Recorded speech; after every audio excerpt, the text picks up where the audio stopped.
and gentlemen, welcome to the 32nd Annual Morris County Wrestling Championships, live here at the spacious and beautiful Mount Olive High School. I am Donald Brower in our 5th year here with Coach Steve Baig from Mendham, and I know there's a lot of tournaments around, but if you're not here, you need your head checked, because this is going to be a great night of wrestling. You're going to see some matchups that you might see in Atlantic City, as well as regions and districts, and there's some matchups, you know, obviously, Coach Baig, there's some guys we want to talk about. We'll start with that first match, 182.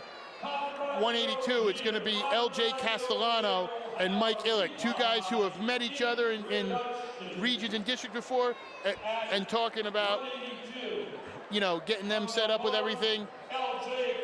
You know, those are going to be the guys we want to talk about. Great tournament so far for those guys. Yeah, absolutely. Featured bout tonight is the 170-pound bout. But we're starting up at 182 with LJ Castellano. So that'll be our opening match. Last year, LJ was 8th in the state, currently sits at 20-7 this year. And he's wrestling Mike Illick, who's a really tough wrestler out of Parsippany. Mike's finished 4th in the region, so one place away from making it down to Atlantic City, except this year, the rules have changed a little bit, and the top 4 guys do qualify to go to Atlantic City, so I guess in technicality, he's a state qualifier. Another match we want to go with, 106, a wrestler you know very well, Dom DeGena, facing Anthony Clark. I know it's going to be a little tough, can't get too much into it. How do you think it'll fare? And just talk a little bit about his tournament and Clark's as well. Oh, well, I'm kind of a little bit of an uptight person sometimes, so I'm sure I'll be a little uptight. Dom has worked extremely hard. Came down, he cut quite a little bit of weight. He's been sitting at 13 most of the year, except for the Kittatinny tournament, where he placed first, and he beat Quinn Malofchik from Belvedere in the finals of that tournament. Quinn placed 4th in the region last year, so it was a quality win for Dom. He came down here and pretty much he's pinned his way through. In his opening match, he pinned in 26 seconds, and then this morning he pinned in 1 minute and 23 seconds. And then to go to the final, he pinned the Hanover Park kid, Jake Bersis, in 3 minutes and 58 seconds. So hopefully he can continue that dominant fashion into the finals. And 132, a matchup of guys who have met each other and battled. Lou Ramo from Hanover Park and PJ Goen from Parsippany. Yeah, if the 170-pound bout wasn't going to be the featured bout, that was going to be the bout. Those are two guys who have qualified for Atlantic City. Two high-quality opponents. PJ Goen just actually just came off an injury and qualified for this tournament, so it's going to be really exciting. There are a lot of exciting matches, and I think you put it very well. If you're not here, you don't got your head on straight. This is exciting. We've got coaches coming in from all over, everywhere, all over the state, outside of Morris County, just to see the showdowns that are going to be happening here tonight. Let's talk about the headliner match, the match everybody came to see, 170. Ole Crespane from Del Barton versus Joey Sheely from Morris Hills.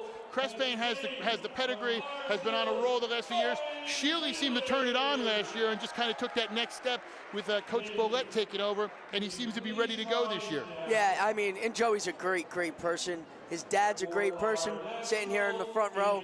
We're going to have to take a break for a moment for the national anthem, and then we'll get back to that.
if that doesn't get you excited for wrestling, I don't know what does. So quickly to get back to the 70-pound match, Wayne Sheely is Joey's dad. He's a longtime wrestling coach and has a pedigree himself as far as coaching. And I think he's really helped his son along the way, and that doesn't take anything away from the coaching staff at Morris Hills. They've done a great job with Joey as well, just like every coach in this county coaching their kids. And, you know, I just hope Cole Crespin's ready for him. Not that Cole's a bad wrestler or anything along those lines. He's got his own pedigree. But when Joey ended up pinning Gaeta in that last semifinal match, I think that kind of really sent a statement of what kind of wrestler he is and can be and will be. Well, that'll be coming up soon, but we're going here right now. Well, not too soon. It's the last match of the night. But LJ Castellano, that's why they bait you. LJ Castellano from Del Bar and Mike Illick. Let's get it going. And here we go. You're going to see these guys wrestle, and you think, all right, you know, you're starting at 82. They're heavier kids. It's going to be a slow match. You're not going to see that here. These two guys can wrestle. And like I said, many of the guys who are in the finals here, we're looking at high-quality opponents, region and state caliber opponents in almost every single weight class. There's no walk in the park in this. There's other conferences and other tournaments you look at and you go, wow, he won, but big deal. Who did he beat? You're talking about guys who are out there competing, you know, in late February and March, and you know, you got two guys here who have battled, and you know, with realignment, they're not in the same district or region anymore, but they could have been battling all year.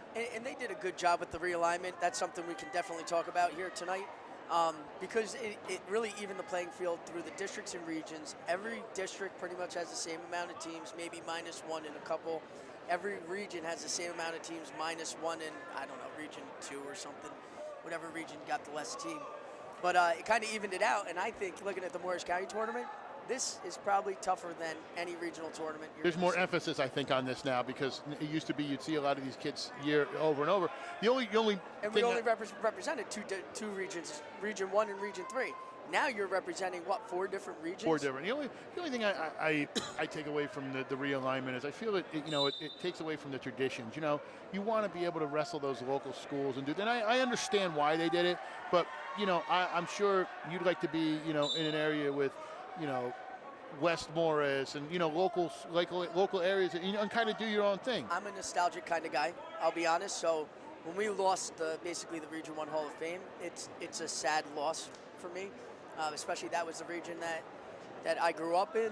You know, that's the region that I went to. You know, my team competes in and still does, but it's just not the same anymore. Now it's not at Walk Hill, it's at Bergen Community College. It's a different atmosphere and it's a different time. And I feel bad for Zach Ray, because I mean, he was going in this year from what I understand, and now everything. Zach probably would have went in, you know, but now we have to start new traditions, right? Yeah. And we have to do those things. You know, being nostalgic's one thing, and I'm that way, but it doesn't really matter. You know, it was time for a change. You got to do competitive. You got to make sure you're competitive and make sure the sport doesn't suffer. Yep. And that's what you got to do. So, well, anyway, looking here, LJ was 8th in the state last year. Illick was 4th in the region. So it'll be a very, very tight match. Actually, it is a tight match because it's 0-0 after 1.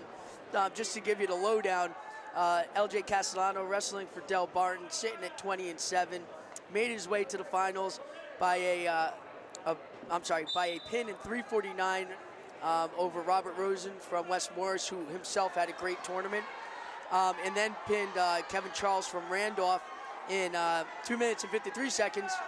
Now he's in on the leg, and let's see. Looking at Illick, Illick is extremely, extremely strong. Well, he's a big kid. Some of that strength from Illick comes, I know he goes to Pinnacle and Parsippany, yep, and does a lot of training there. And at the same, if you've noticed, as we see the 2 here, and there's the reversal. Reversal, excuse me, I'm sorry. And LJ Castellano has been working with Champion Nutrition, working on his eating habits. He's always had the skill. Now he's got the little extra. So I mean, he's not a Vendetta kid. No, well, he trains there, but as far as with nutrition, he does two of our sponsors here being featured here. So I don't know who to root for. All right, I won't say Vendetta anymore. I do want to give one plug out to Pat Lanny, who's here covering from the Star Ledger and NJ.com. There is full live coverage and blogging going on right now. So if you can't stay on our feed, stay on our feed. Don't go anywhere else. You shouldn't be going anywhere else, but you can also get trying to sell me out here, Coach Big. What's going on? You got to give your plugs out there. So yeah, Pat Lanny, who almost knocked out a reporter from the Jefferson Chronicle today when he got here. Well, you don't like Pat? He moved him over on the table, knocked the poor guy off the table. It's not the old Insurance staff rate. that you worked with. We don't have to get on the new guys now. Please. I hold vendettas. Speaking of Vendetta Fitness, I have vendetta. Now you give him another V for plug. Vendetta. All right, so moving back anyway, I didn't really tell you how Mike Illick got to the finals. Mike wrestles for Parsippany. He made his way here by having a pin over Osman Hernandez in 3 minutes and 5 seconds, and then beat our boy Mike Cervase 8-0, to then go on and wrestle Justin Randizio of Jefferson to a 6-0 match. Right now, it's still 2-0 with 20 seconds left in the match, and it looks like Illick's on the leg. In the period. Can he get a point? Or, Second period. I'm sorry, second period. Did I say match? I mess up reversal, you mess up match. It's all good. We're winging it here, folks. Now, it's going to happen. It's a long day. It's a long tournament. But And speaking of this tournament, big ups to Mount Olive. Big ups. I'm using a young phrase. Big ups to Mount Olive for hosting this. Not only us as the press, the coaches, they get the people in here. They get everybody out. No issues. As Mike here is taking an injury time with his knee. Ooh, that's not good. That's an issue too, because I know he's had some issues with his knee. He actually hurt his knee this year playing football before the season started. Had surgery, so let's hope it's not something that takes care of that again. Yeah, you don't want to see those things. Unfortunately, and I have to mention it now. How is Thomas? Thomas Mizuchi, my 126-pounder, wrestling for fifth, sixth place today. Looked like he dislocated his elbow, and the ambulance had to come take him out in a stretcher. And I wish him the best. I'd be honest, a little emotional and welled up a little bit over that whole thing, and it was tough for me to come back and coach today. But there are kids on the team need me as well, and so I just want to wish him the best, and I hope to hear from him soon. And we miss you, buddy, and hope for a quick recovery.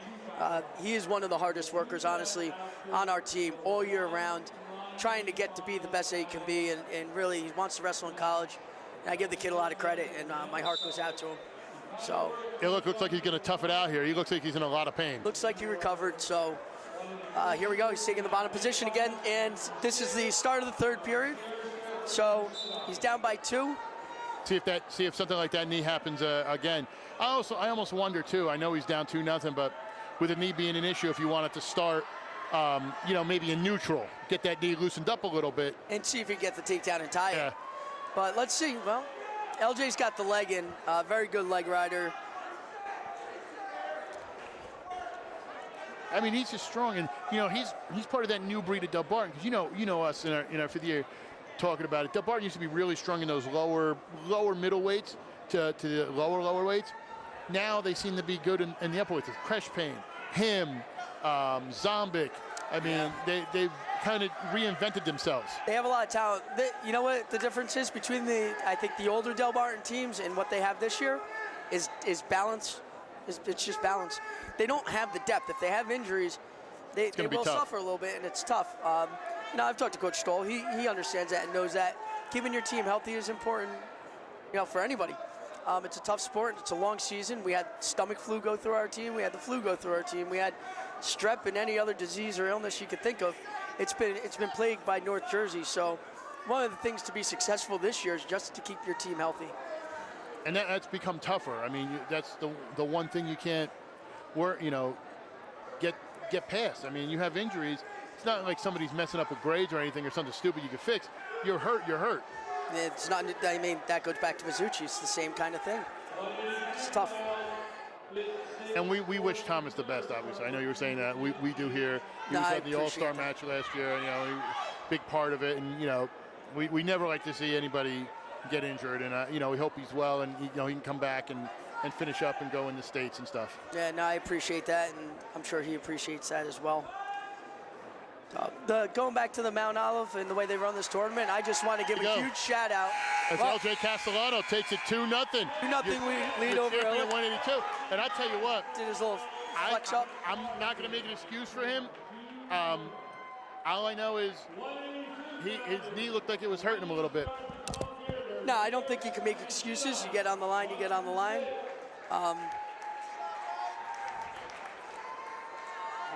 But going back, I just want to thank Mount Olive, their parent group, who provided food for us and a nice hospitality here all tournament long. To Dave Fellini and Linda Best. Dave's the athletic director here, and Linda's the secretary that works with him. They're awesome people. and they really run a great tournament. Sean Smythe, Billy Romano, and all those guys do an awesome job here, and they're great guys. You know, it's tough when you got to coach against good people like that. But now we got to do some business before this next match. Don't forget to visit our sponsor, the Golden Doe Restaurant Group, with 6 convenient restaurants in the Morris County area for all your eating needs. The Barn with 2 locations in Randolph and Rockaway, Family Meeting, Melting Pot American Cuisine. The Mansion in Mountain Lakes, full banquet facility and weddings. Pizza Pub, Old World family-run Italian Randolph favorite. Mr. Krabby's, Randolph's newest favorite food with 22 big screens.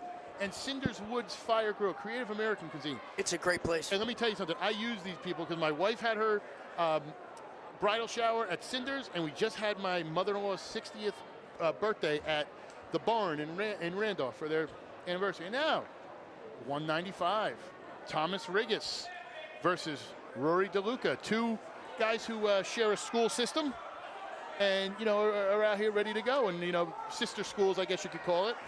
And interesting enough, not that it's interesting, but Rigas actually has a little bit more criteria over DeLuca. Last year, he finished state wrestleback round 1, so he got out of the regions, went down to Atlantic City, where you're looking at Rory DeLuca finished in region wrestleback 1. So 2 different places, but 2 tough opponents. Thomas made his way down here. He currently sits at 22-1. He had a 46-second pin over Giuseppe Canito, our boy, to get to the semifinals. In the semifinals, he wrestled a really tough wrestler from Butler, but managed to get a pin in 5 minutes and 17 seconds. Rory DeLuca made his way into the finals with a 1 minute and 46-second pin.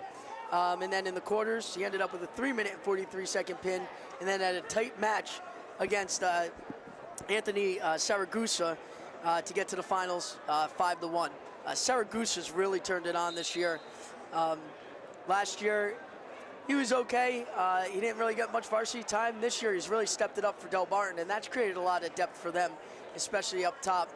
Is kids like Saragusa coming off the football field and wrestling for him. And I know his father was a football wrestling kind of guy.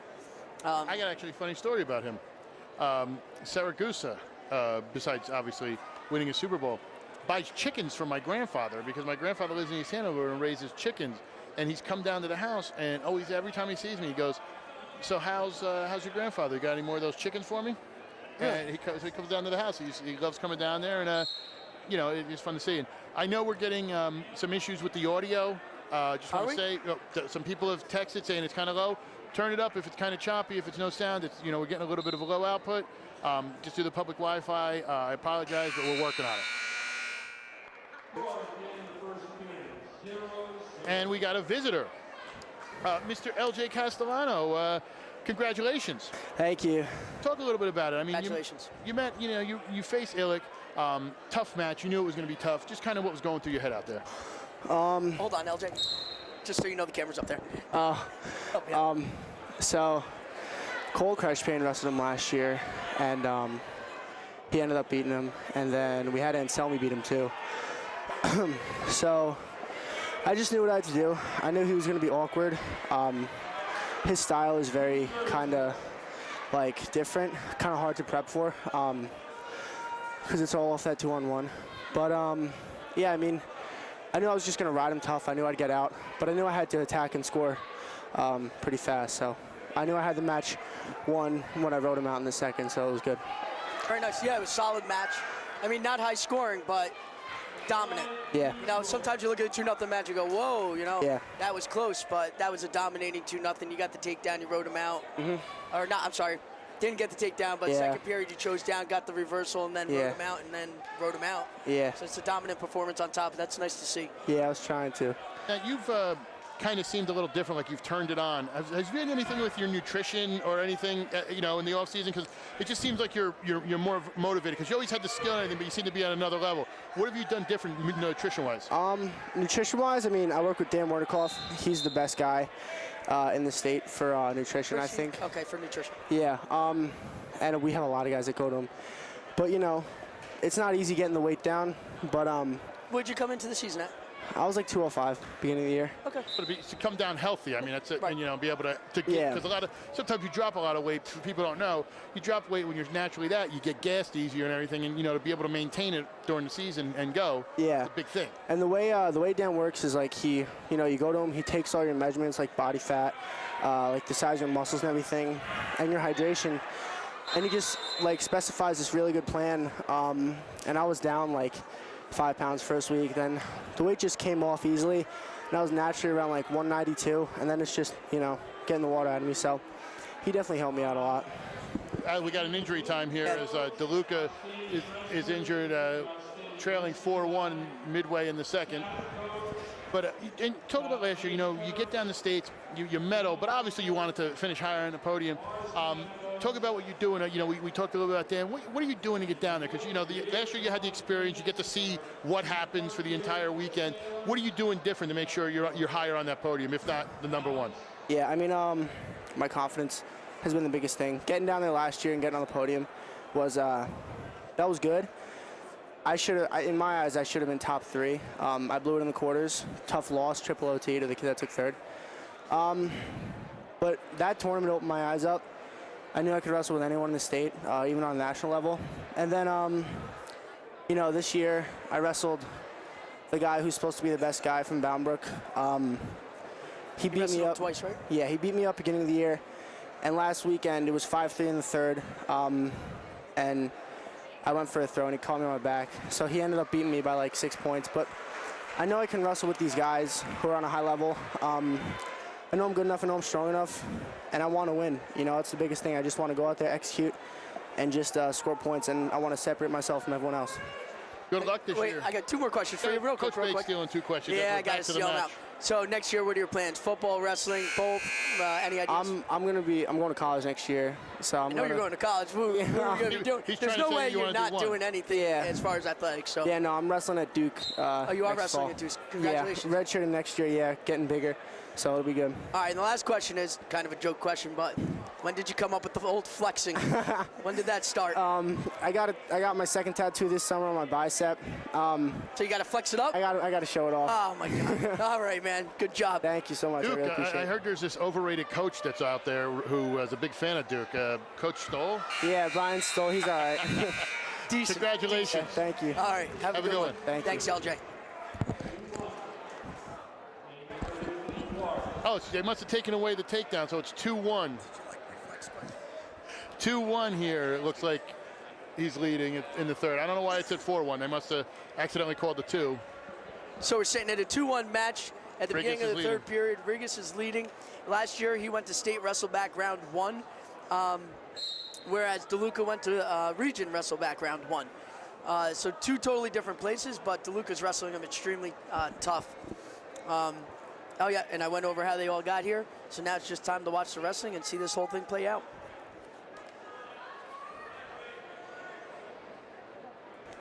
And then we got to remember, Parker Fox's brother never I know. I won. heard. We caught the we- business. Thank you. We caught the business last year. We got it. By the way, if anybody wants to text anything in, give me a text. I know they're doing a live stream over at Mendham High School during the girls' game, so they could see the tournament as well. And I said, give me a text and throw me any updates, and I'll give you a shout out over on this end as well. Trying to make our program a little more interactive if we can. Well, if you guys want to text Coach Begg, let me give you his number real quick. No. Only those that have. I'll blast it out. Coach Begg, here we go. Don't worry, I have your number too. I can do the same. That'll help at home. My wife will love it. Random text messages in the middle of the night. And Rigas is state ranked. I'm not sure exactly what his ranking is. He is Who's one he, hell of who's a he tough ranked writer. I think he was ranked on NJ.com. Oh, I don't pay attention to their ranking. Oh, I knew that was coming. What a setup. If you want good, well, if you go by their seeds, they had Dominic Fano as the 22nd seed on their preview. So Did they great, really? yeah, great job there. Awesome seeding racket. It's always nice when you don't show up. It's a difficult thing to do. And I'll leave it alone. Discretion is the better part of valor. Looks like he was getting Wow, back. Rigas, you got at least the 1 count, but he's sitting on the line right now, so he's giving him nothing. Wow. So really, we're looking with 37 seconds left in the match. If DeLuca gets out, they tie the match, and we're going to OT. So Rigas really has to ride tight. As a top wrestler, you really want to keep your hips tight to your opponent on the bottom. Bottom guy's goal is obviously to get hip separation. You get hip separation and hand control, chances are you're getting out. And speaking of, we just mentioned the wife. She's listening. Wife? Whose wife? My wife. Oh, your wife. Because she just said random text, and she said she can't wait to go to Atlantic City. I don't know what that's about. That's because she wants to hang out with this guy. That is true. Well, that and spend my money at the outlets and go, oh, look, I got 6 new purses. She could spend it on the crap table, too. But No, it's more the slots for her. I know. She won big money on a couple Walking Dead slots, and then they got rid of them at the Borgata. Yeah, but she was good luck to me a couple years ago. I came back and threw dice for half. I shouldn't talk about that. Never mind. Moving forward back to wrestling. We've got 25 seconds left in the match. DeLuca's looking like he's going to get a reversal. This would be a huge upset. Right now, Rigas is holding on barely by the skin of his teeth. And it looks like we're going to get a neutral, if not a reversal at this point. 10 seconds left in the match. We've got one, and we're going to OT, baby. Let the excitement begin. Might have been a little premature there, Coach. 3 seconds, maybe. Oh, yeah. Then we are going to head to overtime. Here we go. Overtime, baby. We got a nice-sized crowd here tonight. Bleachers are almost completely packed to the gills. And you're going to start to hear a lot of chanting coming around, too. Chanting and cheering, baby.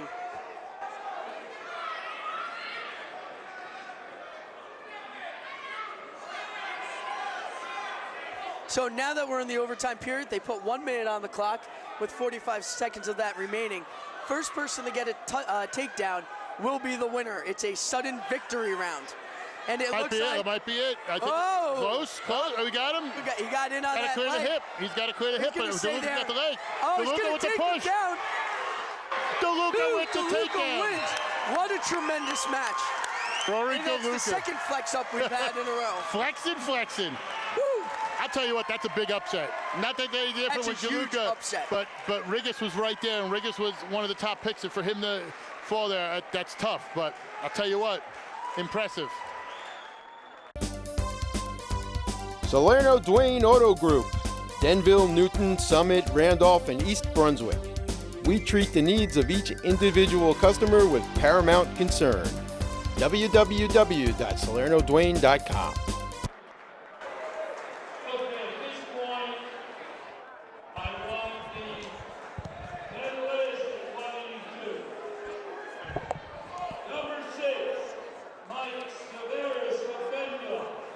Another sponsor we have, Pinnacle Athletic Training. Located at 915 Edwards Road in Parsippany, Pinnacle focuses on producing Olympic-level athletes and champion wrestlers in Scholastic, Freestyle, and Greco, including a few of the finalists today, like Mike Ellick. In addition to the wrestling, full weight training is available. For complete wrestling and strength training with world-class coaches, you can contact them at pinnacleathletic.com. Technique, strength, conditioning, all in one place. Pinnacle. Nice. I can't get in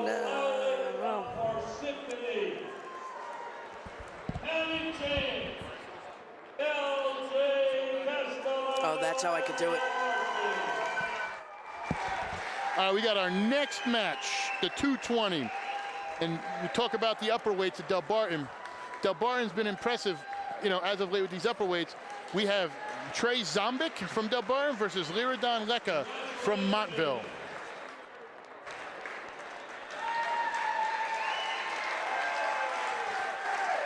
What are your thoughts on the 220 bout, Coach? I think it's going to be a good bout. Zombik was only Region 2 versus 3 last year. I forget if he played second or third in his district. Leka was a Region 4th place finisher last year. So Leka's kind of got that pedigree. However, Trey Zombik has some awesome wins this year, and that really gave him the top seed over Leka. So them getting to the finals will be interesting. And what really gave him the top seed was Zombik already beat Leka this year. All right, so what's going to happen here is going to be an interesting match, number one. Number two, the way Zombik got here was by way of fall until he wrestled Brian and got an 8-0 victory and majored him. As far as Leka, he's just pinned his way through. In his first bout of the night, or last night, he pinned Bobby Longo from Mendham in 1 minute and 6 seconds. Then went on to pin Corey Mack from Butler in 1 minute and 18 seconds. And then to get to the final, he wrestled Matt Miola of Roxbury, and he packed him in 2 minutes and 14 seconds. So now these two have come out, and we're ready to wrestle, baby. And this is my. Sorry, we dropping out. I apologize for the audio. it's not dropping technique. out too much, just every now Just a and then. little bit. My wife told me it's choppy, so not bad. But we're working on it, folks. We're working on it. We got the great Doug Black in the house. Nice. Zombic's in on a single leg. He's got it up in the air. That's where he wants to be. He's either got to run the pipe or he drops over to a double. Typically, Still when you haven't let scored. go with a single leg and drop to a double, you're not going to finish. He needs to finish here on that single leg. He should be moving, running the pipe, and trying to sit his opponent on his rear end. He's now taking it out, and why he just called out of bounds. That's no takedown. I'll tell you what. That's a good scramble. That was great scramble by Leka. I mean, you thought he was dead to rights, and he maneuvered, he jumped back, he didn't get hit with a stall, and he got away. Now, these are really two athletic kids, so it's cool to see two big guys able to wrestle in that kind of fashion. Now, Zombic's only a junior, so Del Barton's got him back up top next year, as opposed to LJ, who's not going to be with them next year, but wrestling at Duke University, as you heard earlier. So they're still on their feet. We've got 45 seconds left in the first period. It's still a 0-0 bout. So a little bit of scrambling between both teams. And you have to wonder, too, because they've already met, if Leka now kind of understands where he went wrong in the first match, and he understands where to be, he knows what to do. Good athletes have short memories, so you got to look at that match. You got to figure out what you didn't do right. Work on that to improve, especially before you've got to wrestle Trey in the finals, and then just go at it, all right? If you stick on those bad thoughts, what's going to happen? Bad things are going to happen. So positive thoughts, positive actions, and hopefully Leka learned his lesson and takes it here today. And that's the end of the first period. It's still a 0-0 bout.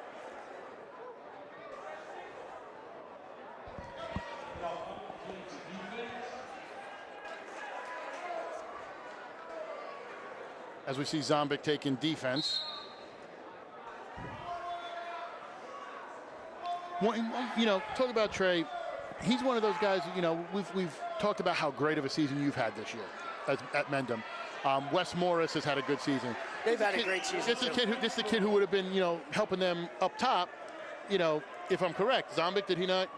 Is Wes he Morris? from? I think he is. He might be a Wes Morris kid. So, I mean, he obviously wanted to go where he wanted to go. It's not an issue. But this is one of those things, obviously Wes Morris having to forfeit the 3 upper weights. This is somebody who, you're talking about 12-point swing. Oh, this would be huge for their team. This would be huge. Yeah, I'm not sure. Zombic might be a Wes Morris. I want to say, look at this! Leka with the throw to the back! Throw. Woo! But Zombic's just not going to give up like that, but that should be a 4-point move. Oh! Now we're looking at back to neutral. Smart move by Leka there, letting him go because he knew he was going to get rolled. Yep, he had to step back. He was in a dangerous position there. Get those points and you're good to go. And that's the excitement we expect to continue here at the Morris County Tournament. And that's what you see. You see these guys who are out there, they want to win this. Because a lot of these kids, they understand, you're going to go down to the state, it's going to be hard, not tough to compete, but you're getting the best competition here, and it's county bragging rights. That's what this is about. Well, it's county bragging rights. It could be region criteria. It could be district criteria. And that's the kind of things that help you along the way later in the season.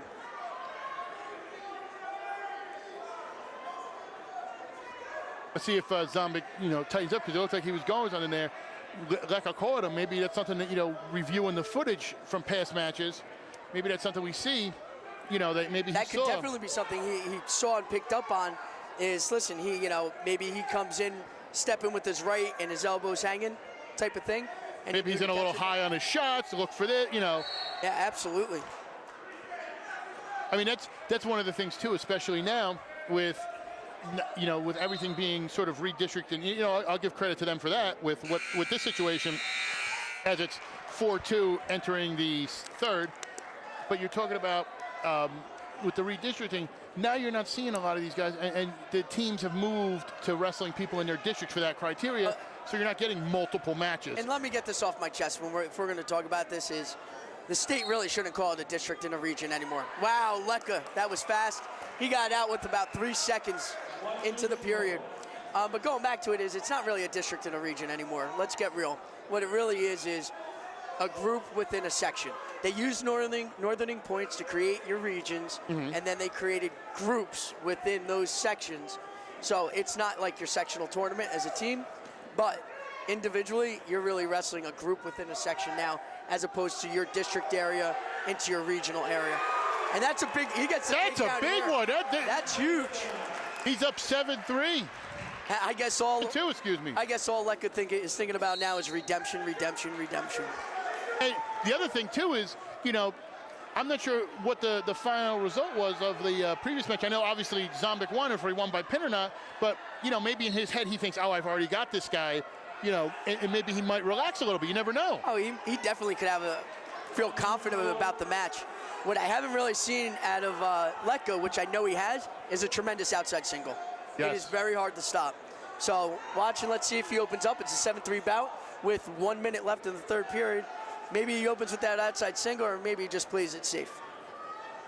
And you know, makes Zombek start shooting like he is now. But wow, what a fast go behind. They considered him out of bounds, but that's a really nice job. The one good thing here, too, is he hasn't been hit for stalling yet, and he's up by 4 with 50 seconds left. That's why he really doesn't have to do much. It's protect the lead, get out with the win. You're in tournament play. Just don't get thrown to your back. That's the rule. You don't want to do anything dangerous. Right, you don't want to tie up and get in a position where he can throw you and you lose the match on something like that. He gets hit for stalling here, but who cares? Like, well, who cares? He 30 seconds left. You know what I mean? Doesn't really matter. You know, he got the, it looked like he was just working to go a back, trying to ride the pipe. Lecca got pinned in 2 minutes and 27 seconds the first time. So I don't know if he left himself susceptible. That sounds like it's something he might have influenced him. So maybe he just understood, like, oh, I was in a bad spot. You got me this time. I'll get you back. Yeah, well, Lecca's a very, very good wrestler. As we're down with 5 seconds left, and Lecca is going to win this thing. It's cool. It's cool to see another upset. An upset here for Zombek, and as you see, the Montville fans are loving it. Got another flex, 3 for 3. It was kind of half a flex. He didn't give the old bicep muscle up, so I don't know. By the way, not that you want to hear it, but Lecca's uncle is, I believe, the owner and operator of Vendetta. I love it. He actually gave me a card. I have to talk to him. I just never got a chance to. Well, let's plug him and make him pay later. Speaking of plugs, we were talking about it before with LJ Castellano. Champion Nutrition. Strength, endurance, faster recovery, improved performance, health, improved mood. Champion Athletes Wrestling Training Plan. Dan Warnerkov holds a bachelor degree from the University of Rochester and a graduate degree from New York Medical College as a certified sports nutritionist. His approaches draw from 30 years experience and help make winners. Champion Athletes Nutrition. WrestlerNutrition.com. Salerno Dwayne Auto Group. Denville, Newton, Summit, Randolph, and East Brunswick. We treat the needs of each individual customer with paramount concern. www.salernodwayne.com. And as they're now introducing the place winners from the 195-pound weight class, I just want to quickly go over what we got happening here at heavyweight. Let's do heavyweight. We got Parker Fox. Parker Fox, who did win the Morris County tournament last year. Brother, never a champ, but he was. Yeah, we blew that one. All right, and he was state wrestleback round 1 last year. Whereas, I'm going to pronounce this name wrong, but it's Yakos Kostadakis. You're correct. Kostadakis, whatever. Kostadakis. Got it right the first time. We'll leave it at that. He currently only has 1 loss. Made it to region wrestleback round 1 last year. Parker got to the finals by a pin in 2 minutes and 25 seconds over Christian Brito of Dover, and then won a 7-2 decision over Javon Davidson of Mount Olive. Javon's a very, very tough wrestler, only a sophomore, and we're going to see big things from him next year. And Yakos, we were talking to Coach Goodwin. He calls him the baby bear. He's a because big boy. He's very raw. He has some training, but he's been very raw, more of a football guy. And Parker Fox, it's solid. This should be a really good matchup at heavyweight. And, you know, And I don't know much from Yakos, to be honest. I've seen him a little bit. But I can tell you, Parker Fox, you don't typically see heavyweight shoot. This guy, he'll take shots. So.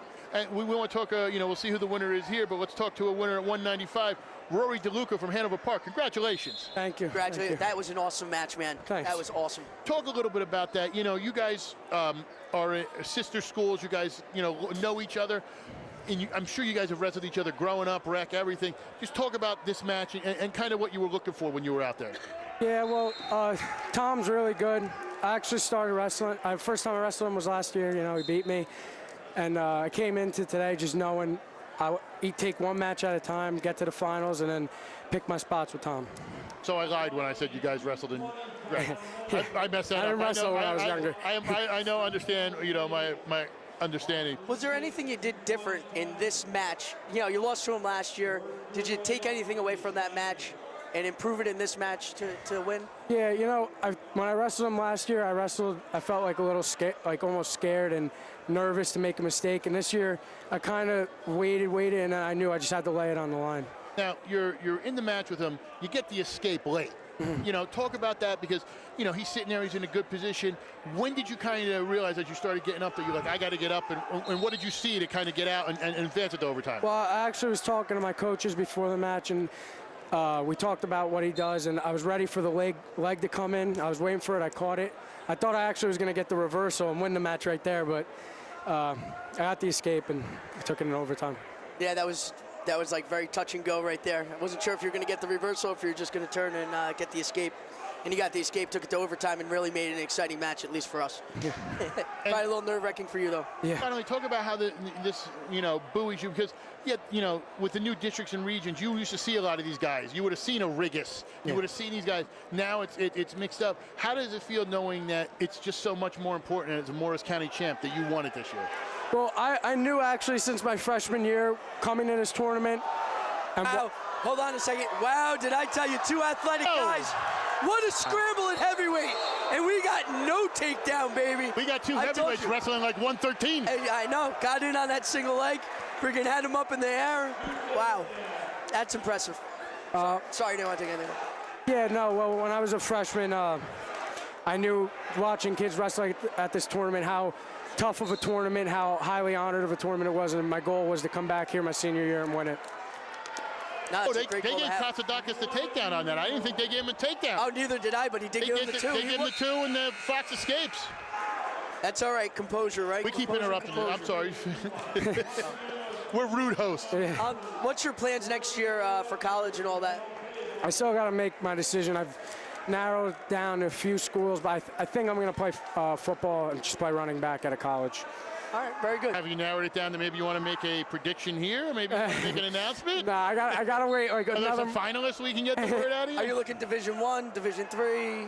I'm deciding whichever school academically gives me the best opportunity is the one I'll probably take. Oh, That's always the way to go.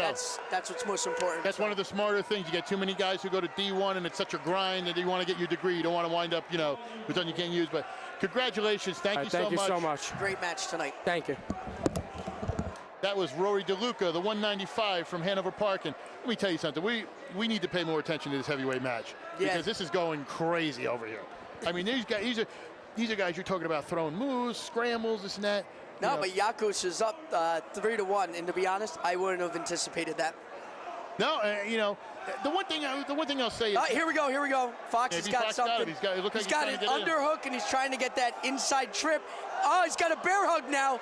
He's got to definitely close the gap here. He's got to suck it up, close the gap, and see if he can bring him right to his back. Well, Yakos is fighting here. I mean, there it is. Get down. Now we're tied up. So now we're looking at 3-3, second period.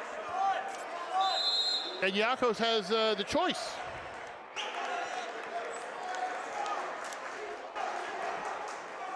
So 52 seconds remaining in the second period, 3-3 tie match.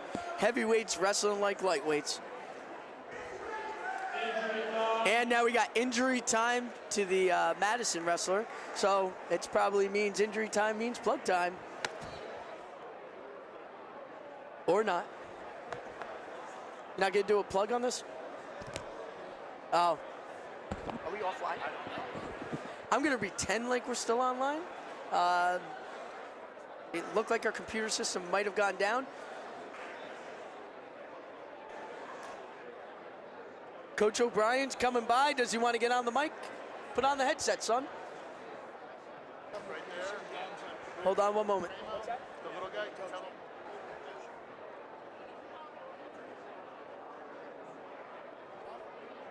We're trying to figure out now. I don't know. Come on, throw a headset on. Right now, if we're still on, we're going to throw Coach O'Brien on. We stole Coach O'Brien from the Pequannock Wrestling staff. Smart move by us. He's in the NJSIAA Hall of Fame as a wrestling coach, and was a head football coach as well. He does live in Mendham, so it was an easy snag, an easy convincing for him to come on our staff, and we're appreciative that he did that. Having lots of fun, Coach. Are you having lots of fun? Having lots of fun, that's Good. it.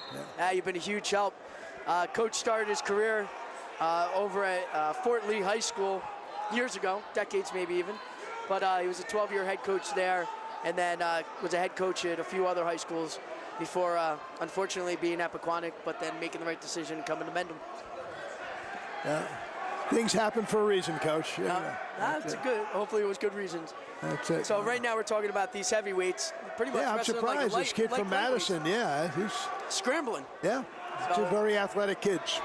Yeah, it's really cool. So now he's wow. So He's gonna Parker get in Fox, trouble now. maybe right not. out. See, I can't believe that. He had the hammer lock, but he didn't keep enough pressure. Yeah. So he didn't let him carry his weight, and if you're carrying a guy that weighs almost 285 pounds, a lot of weight, he let the pressure go in the hammer lock, and Yakos just rolled through. So we're looking at a 4-3 match. That was a late escape going into It's the a third period. Yeah. So what's your prediction? Oh, maybe I was Fox. looking I'm at sorry, I Fox thought- all the way, but now this kid has impressed me. This He's impressed yeah, me too. the And you know Madison what? kid. I didn't pick up on him really well at the Mount Olive tournament. So right now he's given the optional start. You can elect to choose somebody to go in the neutral or optional start. And looks like he is going to let him go. Parker Fox fell down, tied it out up. of bounds. As Jacos tried to catch him as he was going out of bounds and ran at him and just stumbled. Hey, that's okay. It's part of the game. So here we go. It's a 4-4 match. Who's going to get the late takedown? That's what it's going to come down to. So I don't think it's going to be nothing at the end of this period going into the sudden victory overtime. So Yeah, Fox both guys is in are on a working. single Both leg. guys are shooting. Yeah, really entertaining for a heavyweight Something match. big here. Yakos has got the chin whip position there, but he doesn't have enough leverage to really pull it through. Fox is around the waist. Usually you'd lift and return in that position, He's got to realize where he's at, too. and Yakos should try to Fox put it grabs down. it. There's your two. There's your two. Is that going to be enough to do it? I don't know. I mean, he's got to stay heavy on top now. He can't do what he just did and hammer lock and release the pressure. He's got just over a minute to keep that weight on him, stay on his toes, off his knees, and hopefully win the match successfully here. This would be big for the Montville team because they have a chance to sneak up into fourth place. And that would knock our team out of fourth place in the fifth. So Fox is trying to roll over here. He's going to try and pin him. He's trying to put him away. and he's got an arm bar. He's running it pretty strong. He's not going to get. He's done. He gave up. That's it, Over. folks. That's over. And on that note, I need to get up and move. 5:20 But the I will pin. be back. We will be back. Good luck, Coach. Salerno Dwayne Auto Group, Denville, Newton, Summit, Randolph, and East Brunswick. We treat the needs of each individual customer with paramount concern. www.salernodwayne.com. I am going to be joined by a guest commentator, What's up? a man who finished second in the state last year and couldn't compete this year due to an injury, but a man who I expect big things from this year, down in states. Mr. Ramo, say hello to the fans. What's going on? As we see the presentation of the 220.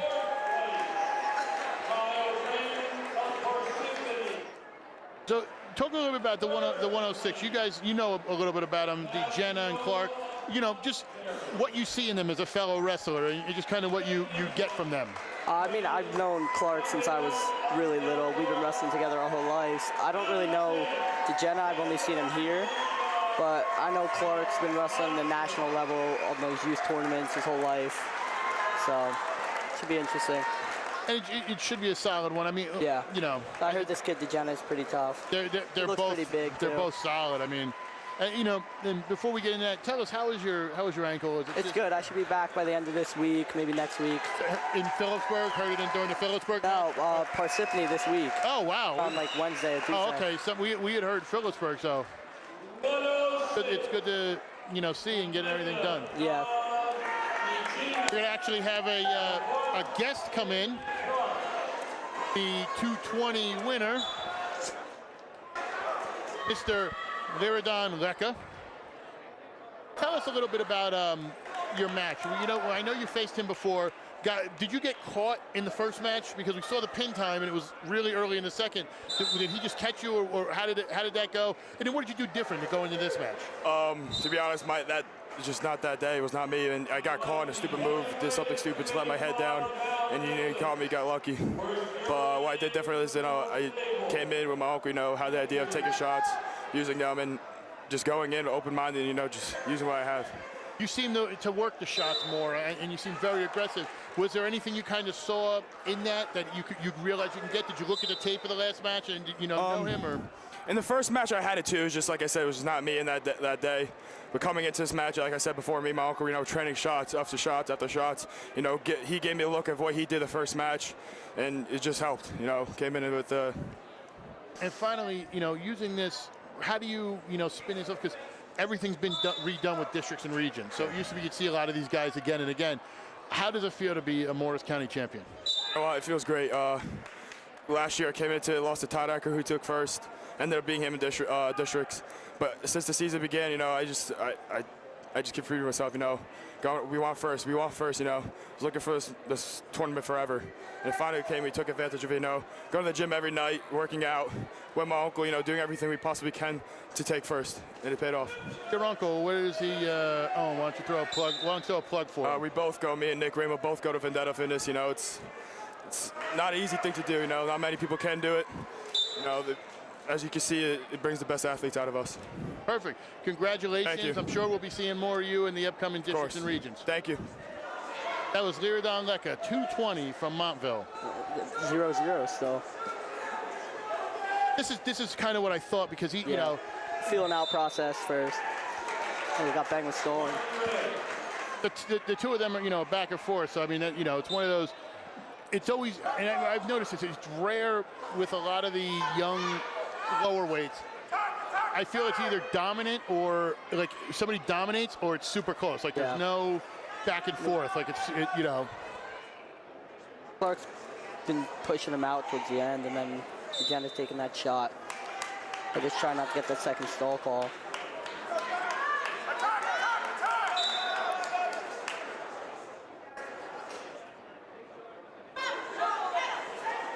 There you go, he got hit again.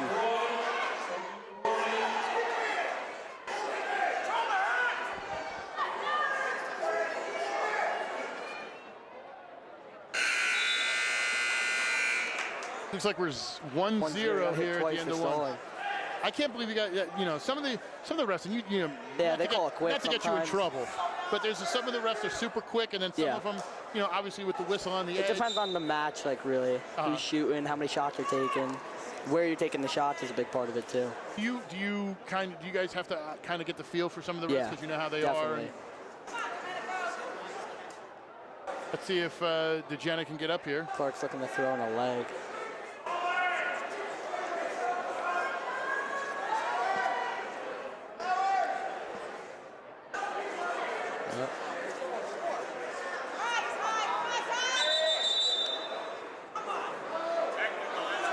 Technical, 1 round. Oh, wow. What would that... I don't know. What was the call, figure 4? I assume so. I don't know what they're calling. Uh-huh. Biggs over there arguing, like, what was that call? I think for? his kid got the point, though. Yeah, he did. I don't know. That's a big point. Yeah, let's see if Dom can get out here. Clark's been looking for that leg. Seems to be riding it tough.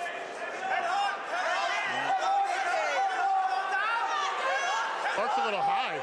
Yeah. Oh, If DeGenna could get I think the leg's out. Oh, DeGenna, Got back let him behind. back up.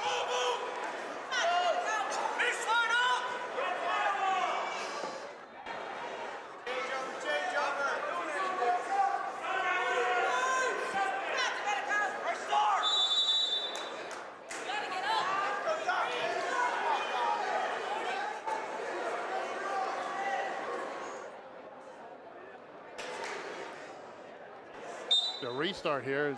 Clark's back on top. 30 seconds left. He's flattened out. Jenna's having a little trouble on bottom.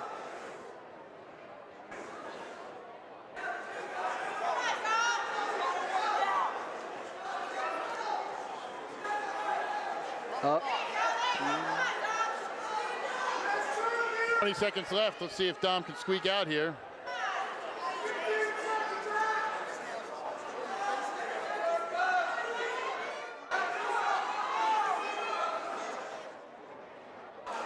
Looks like Clark's gonna ride out the period.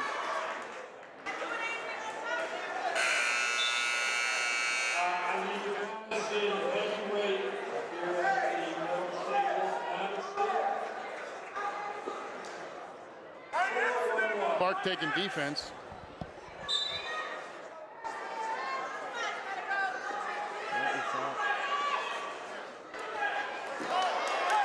I watched DeGenna's match. I think it was the quarters. And he seemed to be tough with legs too. So we'll see how this period plays out. Clark's been getting to his feet a lot.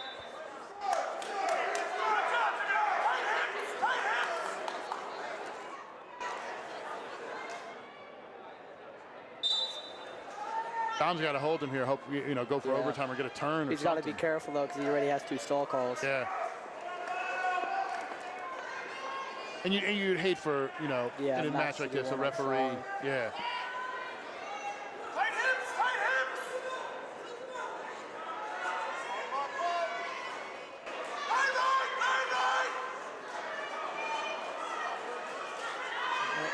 See, this is where he's got to be careful. Work up, try to do something. Yeah, you can't hang on that leg. The ref's going to call quick there. Especially this ref, when he banged him twice in the first period, he's waiting. A little under a minute. Let's see if he can ride out the period.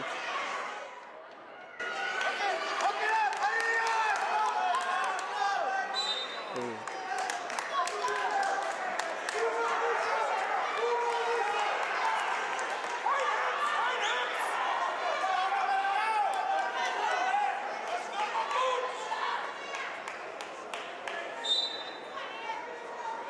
Clark's up to his feet. Jenna's going to throw in a leg, and he's back. Big return.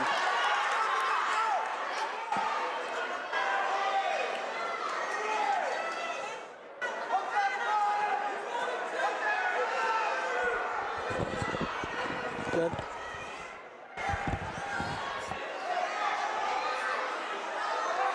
I don't know if they call that a stall. Wow. They called him for stalling. That's a point, I think. Yeah, Wow.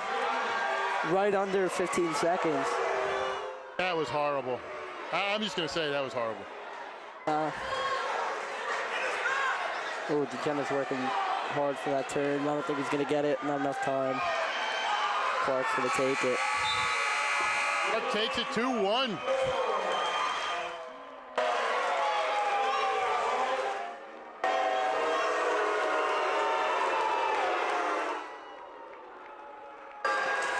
Crowd's not too happy about that one.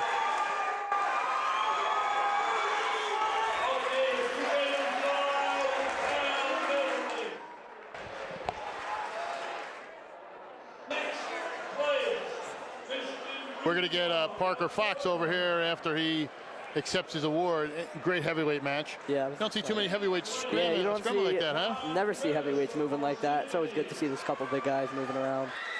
I was a big guy. I wasn't doing that.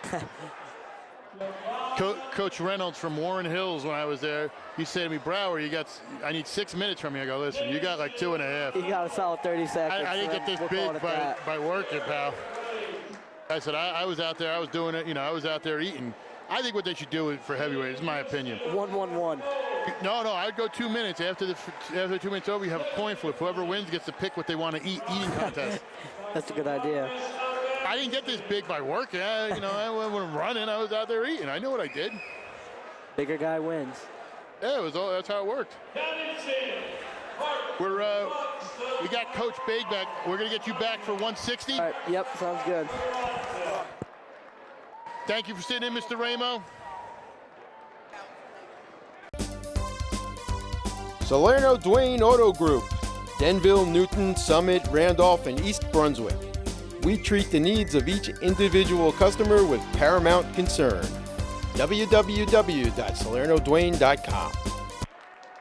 All right, we are checking the stream right now, so I apologize if you can't hear me.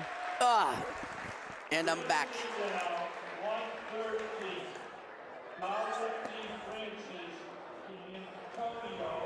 Awesome job. Let's get the heavyweight contender. And now going to be accurate. Your brother never won a county title, so making Yeah. sure we're correct. But Noticed congratulations on your second title. Thank you. That's awesome.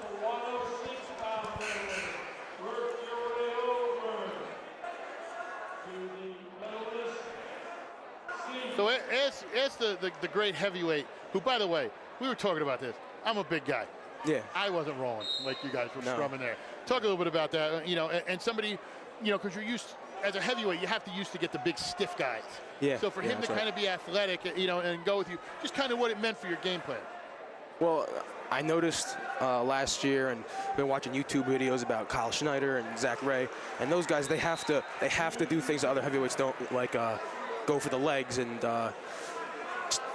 just fight harder, Now, move more. you wrestle, the way I would put it, like when you wrestled us at Mendham, when you shot that outside single, I'm like, that is one hell of an athletic heavyweight. And with Thank you. Fletka, too. Yeah. I mean, both of you, and that's got to Yeah, be he great works me workout so partner. hard. Yeah, you guys have to be awesome workout partners. He takes, I don't want to say it, but I think he takes almost half the credit of everything that I accomplish. Would really. you say that's what's your main shot in neutral? Is that outside single? Yeah, really, I like to go. I think that the shot is it works better than I think it will usually, and when I get it and it works well, I just say, wow, that's really great, and I love that. Yeah, no, you have a tremendous outside single.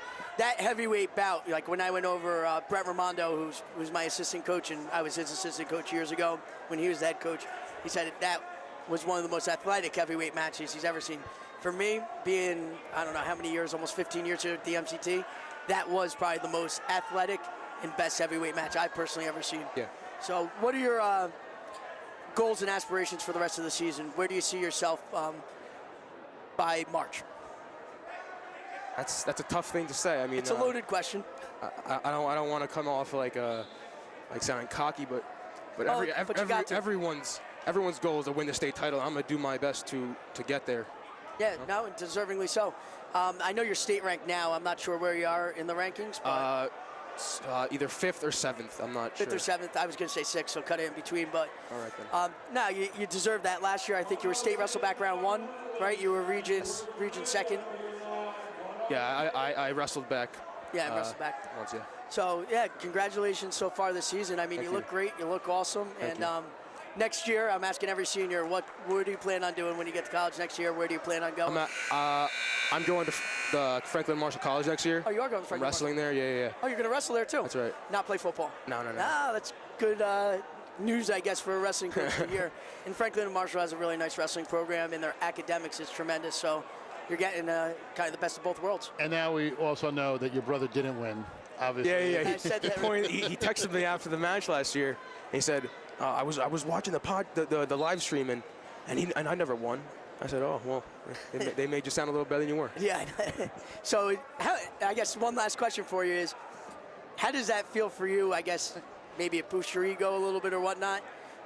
Your brother was a great wrestler for Montville. You've kind of exceeded what he's done. Yeah, How does that make you feel personally? And maybe he's listening now, so. Yeah, he probably is. That really, we were talking about it in the beginning of the season. He said that anything that I do, he's taking half the credit for because he helped me so much. He gives me pointers. He talks to me. He shows me everything that he can to show me how to do better. And I just love to rub it in his face that I'm doing a little better than he is right now. Yeah, deservedly. That's a brotherly rivalry. So, that's just awesome. And one more question is, I have a follow-up, too. would you have ever wrestled if your brother didn't? Well, actually, in middle school, my teammate Dominic Fano, he was a big wrestler, very big wrestler. And every day we'd be walking down the hall, he said, "Oh, Fox, well, you're gonna wrestle next year." I said, "All right." And this was in 8th grade. And then he went off to Bergen Catholic. Right. Then he came back our sophomore year when I jumped in there because Ethan left. Oh, so you didn't wrestle your freshman year? No, my brother was a heavyweight. Yeah, so that doesn't mean you couldn't have been on the team. Well, I mean, Do you want to sit behind your brother while he's out there? No, I mean, I was on a team. I wasn't starting or anything. Okay. So then Dom came back sophomore year, and we were finally wrestling together. I think I would have eventually if Ethan weren't there, but I'm so glad he was. He given me so much extra things to use in matches. I love it. And finally, talk about you know, you guys winning at 220 and heavyweight. You know, Lecca and just what it means, the upper weights, to have that anchor for Montville up top. Well, for the team, it definitely knows. We definitely know we're going to get at least the 6 points between the two of us every match. I think it definitely makes us more confident in that area, so that we can kind of feel the match out more. So we got so Crip can kind of move the weights around if he needs to around us, you know. Yeah, Perfect. Great.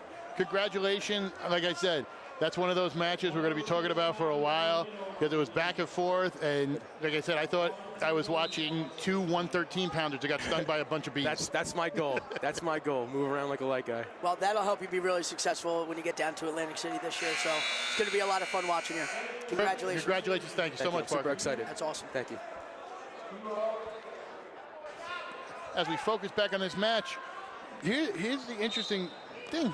Karifi is up 2-0 in this final. And that's interesting because when you look at Dom, and you're way better at saying this name than I am too, but I can't say it, man. You got to say the name. DiFrancescantonio. DiFrancescantonio. He was state wrestle background 3 last year. Karifi, I mean, being in a tough district every single year, never made it out of his district, but he did hit his 100th win this year. So that's huge for him. That's huge for the Power Hill program. And Coach Wells does an awesome job with them. So right now it's looking like there could be a reversal here. Dom's really, I think he's got the leg spiked and the hip up. That's gonna be a reversal. Or I'm sorry, takedown. So now we're tied at a 2-2 match with just over a minute to spare. Karifi in on the leg. Karifi backing out. Now it's up. He's up 3-2 with exactly a minute left in the match to go. And I want to apologize. We had issues with the stream. It will be in the next couple days. We were talking about Fox and some of the other ones. It will be complete and put up on the site for viewing. So we apologize for that. And trust me, I'll get to sponsor some extra plugs here in the next few matches. As we got Dom, look at this. Well, it's interesting. Karifi's in on the leg. He's not giving it up. There's 40 seconds left. He's up by a point. He really can't give up this takedown. And if he does, he better get moving and get his rear end Broke the out. grip, and there goes DiFrancescantonio. He's got the 2. That doesn't mean this is over. Karifi's talented. He's got 25 seconds left in the match. He definitely could get out and tie this. I'll tell you what about Karifi. He is one of the lankiest kids I've ever seen. He has arms and legs that seem to be just as tall as some other kids. Like he's almost like Spider-Man, like when he's wrestling, like he can wrap you up. And I mean, I've seen it in tournaments as Dom's holding him down here with 5 seconds left. DiFrancescantonio is going to win his second. He's looking at the clock. DiFrancescantonio takes his second, 4-3, and we got another flex up. There was no flex up in our match, though. There was no flex up in the Clark match. But there was one here, man. So what is that? Flex Fest 3 out of 4 2017. matches. We're getting the flexing going. We got another plug here. He said we're going to do some more. UPWA Pro Wrestling is the fastest growing pro wrestling promotion on the East Coast. It provides more bang for your buck at each and every one of our shows. For the past 11 years, UPWA has provided the East Coast some of the best professional wrestling action. Wrestlers like Eric Young, Ethan Carter, Tito Santana, Spike Dudley, Kevin Sullivan and Robbie have appeared on the shows. And we make our return to New Jersey on March 25th. Go to theupwa.com for more details. So sit tight, tune in, buy your ticket to get ready to be brought back to a time when professional wrestling was the hottest thing around. UPWA Pro Wrestling. Who's paying for that plug? I don't know. That's a good-looking guy, though.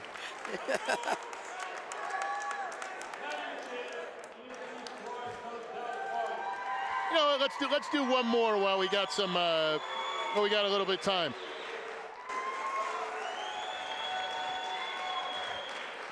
Madison Medical and Sports Rehab, internal medicine and physical medicine, sports chiropractic, physical therapy, podiatry, physicals, functional medicine, and much more. Give them a call at 973-377-6700 or go to mysportsrehab.com. Madison Medical and Sports Rehab. Now we're going to get a special guest in here, but do the 120 real quick. We got 120 here as we got Pat Glory versus Brandon Weibel. And Pat Glory is a two-time second place state place winner. He won the Super 32s this year. He's been on an absolute tear. He's 27-0 going into the finals. He's pinned his way in dominant fashion to get there. He's got Brandon Weibel in the finals, who's coming from a tough Butler team, but he only went to Region Wrestle back round 1. I expect Glory to be dominant in this match. And speaking of Del Barton, we have a champion from Del Barton, Anthony Clark. Talk a little bit about your match, tough match, you know, against a great kid. Just kind of what you were doing out there. I was trying to stay on my attacks. I mean, before this, I wasn't really wrestling too well. I got a little sluggish, and I need to start picking it up. So this tournament, I pinned almost through my way. Besides the last match, DeGen, I knew it for a while. I used to go to Scorpions with him a lot. He's a tough kid. And I knew it was going to be a battle. He's very strong, very big, and he was very technical, and I knew it was going to be a tough one. Now, being, you know, obviously you could tell I'm an upper weight, so I got a little weight to play with when I wrestled. You're in that 106, and you want to be strong, but you want to make weight. How do you work on your strength? Is there any place you go to kind of work on your strength? Yeah, a lot of Del Barton kids, we go to the Pinnacle in Parsippany. Oh, real quick, that's another flex, and 35 seconds for Pat Glory. 35-second pin. Sorry to interrupt. Didn't want to take anything away from him. But we got to, your teammate just pinned, so you got to be happy about that, even though we took that away from him. So I go to Pinnacle, Mike Kennedy, a lot of us go, me and Pat go a lot. It's a great place to lift, so I get a lot stronger there, and he really loves working with the wrestlers. Now, what do you do as far as getting ready? You know, obviously you go to Pinnacle, you're working out. What do you do to get ready for the state tournament? I know it's a big tournament coming up. Yeah, I do a lot of lifting. We do a lot of practices. Pat's a great partner to go with. Goes hard all the time. And I usually go with the Buxtons a lot. Go do privates with him and go to practices with a lot of Blair kids like Mike Koyoko, who's ranked in the country. The Master Giovanni's, Incatrera, who's I wrestled a lot of times. Great kids like that. Just gets me prepared. And finally, where do you see, I mean, obviously everybody wants to make number one, wants to be a state champion. What are you satisfied with as a freshman? I mean, you're going to be one of the main guys going down there, you know, in that region. Just kind of what your goals are to get going. I'm satisfied with being number one. I don't want to be anything lower than that. I think I have the ability to do it, and that's what I want to accomplish. That's good goals for you. I guess the only question is, weight-wise, I saw you went up to 13 for quite a bit. Beast of the East, you were down at 6 where you made your scratch weight. Has weight kind of been a little bit of an issue when you said you've been sluggish a little bit earlier on? Yeah. And have you been adjusting to that now? Yeah, it was pretty hard in the beginning, but then I've been on a diet with the wrestling nutrition, Dan Warnercroft. Okay. He's been helping me a lot. He's got my weight down, and ever since I've been going on, I followed it strictly for a couple months, and now I've been floating around 110, 111, and it's made me healthy and a lot better. That's great. Well, congratulations and good luck on the rest of the season. I'll be seeing you over at the regional tournament. It's funny you mentioned Dan, you mentioned Mike, two of our sponsors. Coincidence. Congratulations. Thank you. Thank you so much. Awesome job. As we head here to the upcoming match, looks like we're getting with looks like we're going to do 120 next. 126 is next. I'm sorry, we're going to have that coming up as we're waiting for the awards. Now, this is a matchup that is good, but isn't the matchup I think everybody wanted to see. Well, Shane's been, he's 4th in the state. You look at Savercool, who's region wrestleback 2 good. 3. And I'm going to say he wrestled, I thought he wrestled this tournament awesome. when you beat a kid like Jaros, Scott Jaros from Roxbury is a very, very good wrestler. He was the number 2 seed here at the tournament, and he beat him 9-6 to get to the final.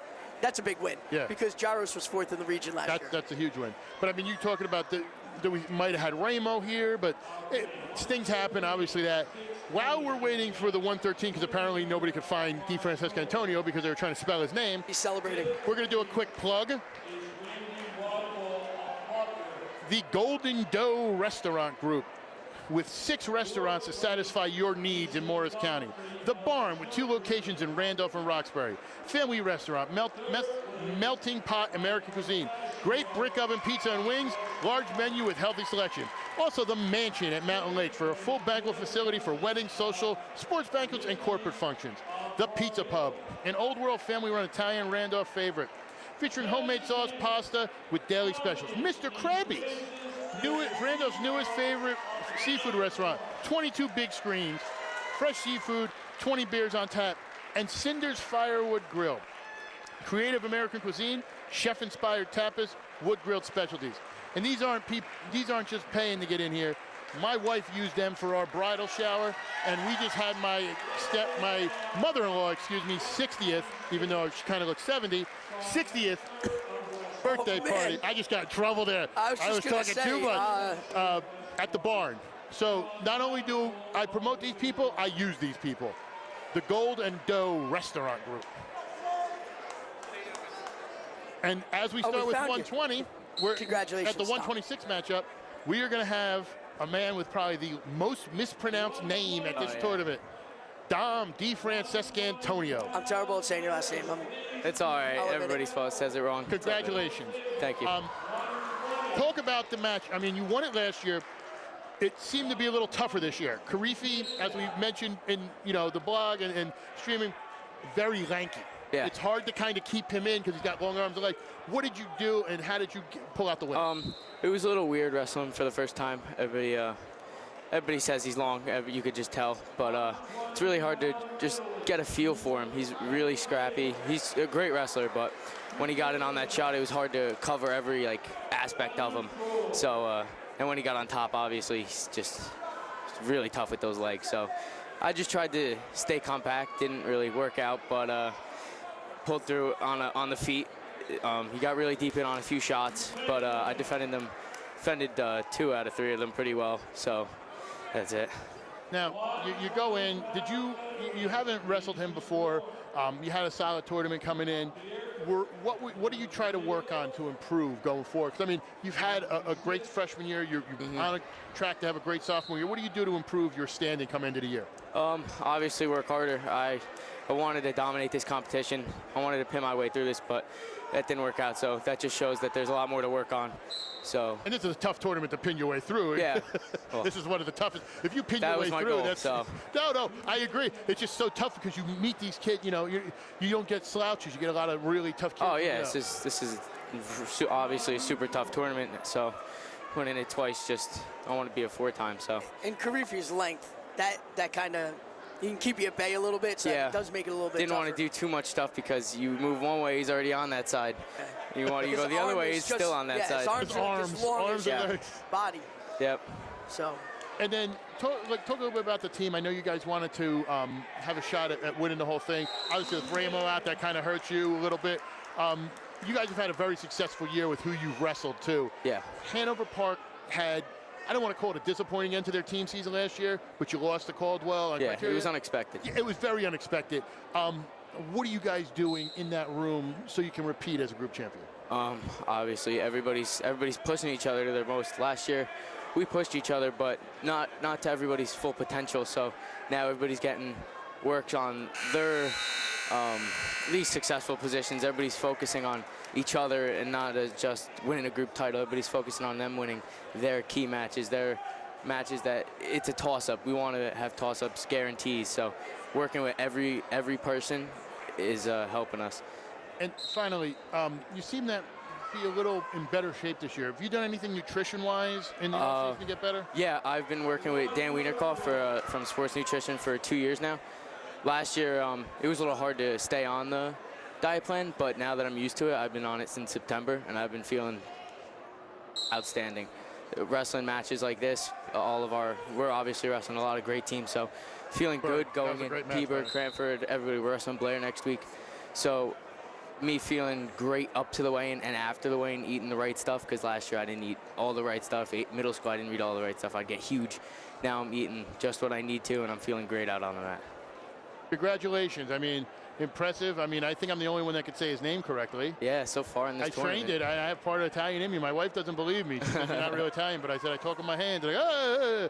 So that's how it works. But congratulations. Thank you. Hey, Thank you guys so much. Job, man. Thanks. Headed back to this match here at 126. So we got 1:10 left in the match. Metzler's up 11-4. He's been dominating. 1:10 left in the second. I'm sorry, what did I say? The third? In the match. Oh, jeez. In the second. But he's been dominating in neutral. Shane has been. That's another takedown he just got. So right now he's leading by 9 points, and I know he's not going to stop there. That's just not the way he is. And Shane goes to our sister school at West Morris Central. Obviously a quality wrestler, as he finished 4th in the state last year, and he pinned his way into the finals. He won his first match over Phil Travato from Montville. He pinned him in 1 minute and 18 seconds. Then in the quarters, he pinned in 4 minutes and 34 seconds. And then to get to the finals, he pinned Eric Jensen from Randolph in 56 seconds. I mean, that's dominant. Very dominant. And I would like to thank all the viewers for tuning in. This is probably even though we had some technical issues, this has probably been our most successful year as far as viewers. We're at right around 300 just on the live feed. Okay, so you know you have 300 people watching. Right, and I know, guarantee there's multiple people on top of that. 300 unique users since we logged back on.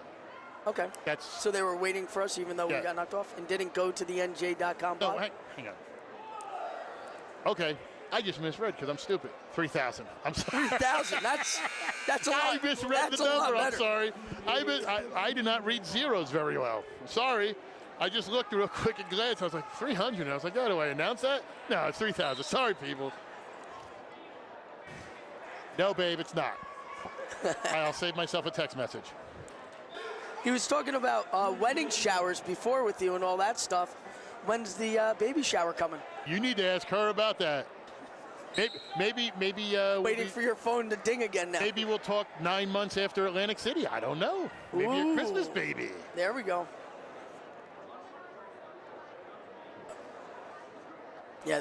We also want to thank one other sponsor as we're here, Precision Sports Performance, who actually is our official Wrestler of the Week sponsor, and the person we will announce as our Wrestler of the Tournament. They are the official sponsor. As Precision Sports Performance, the goal is to maximize the potential of each athlete with whom they work, regardless of age, sport, or skill level. PSP understands the importance of treating each athlete and individual in terms of sports and position. PSP is located at 50 Williams Parkway in East Hampton, New Jersey, and is the premier facility for all athletes. Mention this commercial and receive 15% off any training packages purchased. Nice. Pinnacle Sports Performance. We got 1:20 left in the match. It's now 19-6. So Shane looks like he's going to cut him. That means he's looking for 2 more takedowns to get the tech fall, or he's going to take him down and tilt him, or turn him in some sort of way, and or pin him. Savercool's only a sophomore. He's huge. He was a 3 seed, so he had a huge win over Scott Jaros of Roxbury. Scott comes from a big wrestling family. He's a very talented wrestler. So that win, 9-6 win, was huge for him to get to the finals. I believe Scott was 4th in the state. I think he's got it. He's just got to return him, and that's there we go. 23-8, 509. 509. What do you mean it's almost over? Yeah, I got that. Oh. So Shane Metzler is your champion. Do another quick plug real quick. Pinnacle Athletic Training. Located at 915 Edwards Road in Parsippany, Pinnacle focuses on producing Olympic-level athletes and champion wrestlers in Scholastic, Freestyle, and Greco, including a few of the finalists today, like Mike Illick, PJ Gone, and Pat Glory. In addition to wrestling, full weight training is available. For complete wrestling and strength training with world-class coaches, you can contact them at pinnacleathletic.com. Technique, strength, conditioning, all in one place. Pinnacle.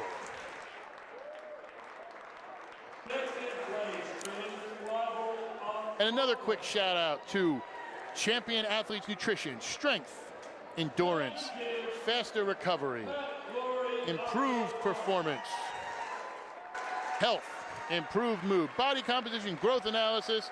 Dan Warnikoff holds a bachelor degree from the University of Rochester and is a certified sports nutritionist. His clients include child, adolescent, college, and master athletes of varying caliber.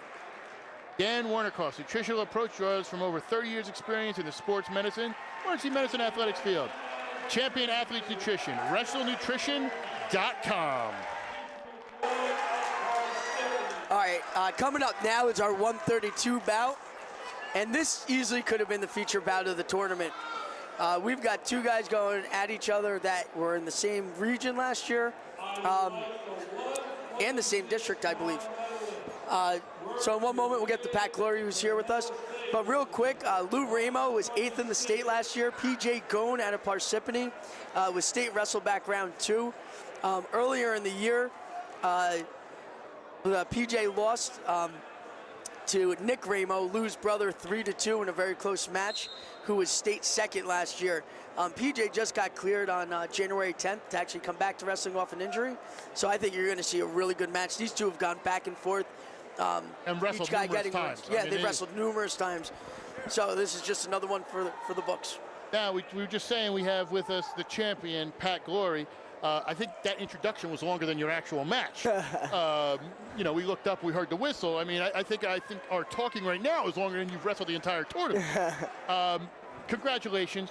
Talk a little bit about, you know, what you're doing here, because obviously we know your goal is to win a state title. And you wrestle good kids here. What is your goal heading into a Morris County tournament like this, personally? Yeah, I mean, all the matches, I mean, from the freshman year up to now have been just stepping stones to winning a state title. I mean, my whole life, that's what I've been training for. So, you know, being in the state finals twice, I know what I got to do. I've done what I got to do since I was a freshman in high school. So, I mean, it's all just stepping stones, you know. It's just, you know, working and you can keep winning and keep improving just to win a state title. Now, last year in the final, after you lose, did you change up your nutrition at all? Have you done anything nutrition-wise this year? Yeah, I've started. Well, last year I did a plan with Dan Warnikoff, Champion Athletes is what it's called. Yeah, I forgot the name for a second. And I mean, I did it last year, and I think I started too late. I started in like late October, and I was the same weight that I was this year, cutting down to 13. So it was just like really too drastic for me to stay on a descent plan. It was just, you know, I just had to do it. Like, I just did it terribly, so that affected my wrestling a lot, especially in the state finals, because you know, I got really fatigued and I was not prepared to wrestle that 6 minutes that I should have been able to be prepared to wrestle. You seemed a little gassed towards the third period. Yeah, I mean, I think everyone saw it. So this year, I mean, I started off early September, you know, right when school started. I got on my diet and just did it so much better and got my weight down. And by Beast, I was feeling phenomenal. I mean, I felt like the best shape I was ever in, and you know, my body felt fantastic. So I just been keeping that up until now, and you know, it's just been feeling great. Now, have you upped your weight training? Because I know you work locally with some local trainers. Just what have they done? How have they tried to improve their approach to getting you ready for the season? Yeah, I mean, along with my technique, like my strength is one of the main things that helps me a lot in this sport. And Pinnacle Athletic is where I go to train with Mr. Kennedy, and he's the best place around. I mean, you can't get any better than that. I mean, you see a bunch of guys that are in the finals, and you can tell how who goes there. I mean, like PJ goes there. You know, look how jacked he looks. You know, same with Parker Fox is in the finals. Not as jacked. What? Not as jacked. No, but Ryan Harrington, who was a 2-time state champ for us, I mean, that's where he trained too. I mean, a lot of the top guys in the state have gone to Pinnacle. I mean, it's just so great. He's made me so strong.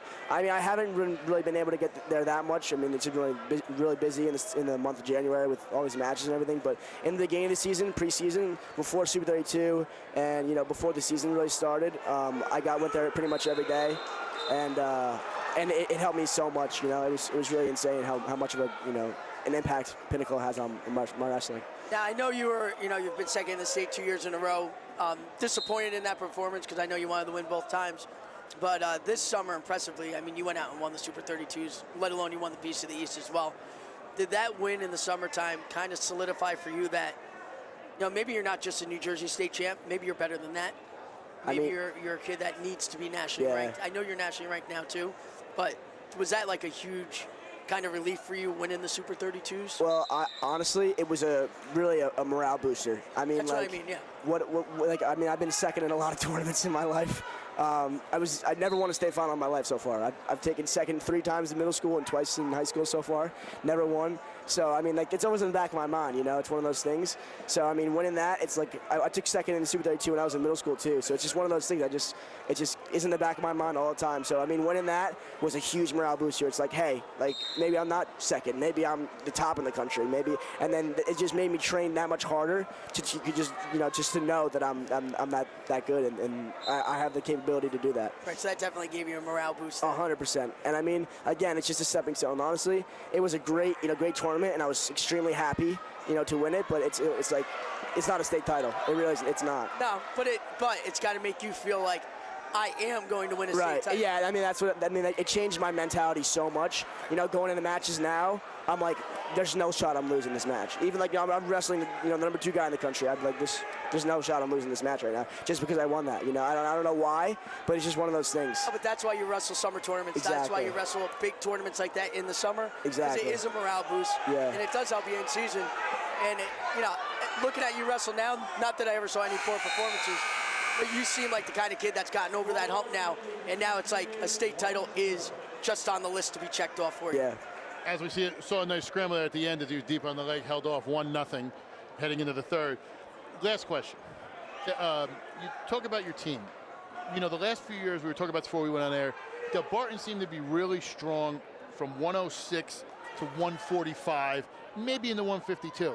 Upper weights were different. Now, you guys seem to have a lot of upper weight kids who are coming in. How does that change the complex? Because now you don't have those ring of hammers straight in a row, and you don't have the depth you used to do, but you're still a quality team. Yeah, well, I mean, I tell you what, the freshmen on our team stepped up for us so big. I mean, they came in this year and they've just, done a phenomenal job stepping in and stepping to the plate and just knocking it out of the park for us. So, we have a freshman at 60 who's actually sick right now, who couldn't make it to the tournament. He couldn't wrestle this past week either. So I think he would have done phenomenal in this tournament as well. We got Clark. I mean, we always had that kind of murderer's row, as I like to call it. But I mean, the upper weights are definitely improving. AJ Lonsky's improving. We have for the age. Vinny Andriano stepped in for us this year. He couldn't crack the lineup last year because it's high, and just other guys that were standing in his way. So 52 opened up, and he stepped up to the plate really well. He had a really tight match in the semifinals with Cade Lofney. So I mean, and then you got Trey Zombik and we got Cole Crushpain. Just this year was just a perfect. Everything worked out so well where every single guy on our team who is like good fit into a spot, because we had sometimes guys that were good stuck behind people who were stuck behind people. Exactly. So this year just worked out where everyone You really only lose LJ up top. Mm-hmm. That's it. Yeah. Had that issue a couple of years ago when you had before you were there, Mealy, Agassi, and Farrow, and they were all crunched in there. Exactly. And and all about that. It was the first match they wrestled as Del Barton was your first match. Actually, the first match I covered. Yeah, the very that's first right. match Yeah. of the site. But congratulations. We know, Thank you very much. we expect you. I expect to see you late Sunday in Atlantic City. So good luck. Hope everything's well. And some Yankee lawyers are over there. They want to talk to you about that murderer's row comment. All right. Have a good one. Thank you very much. Thank you. Good luck, and we'll see you in Atlantic City.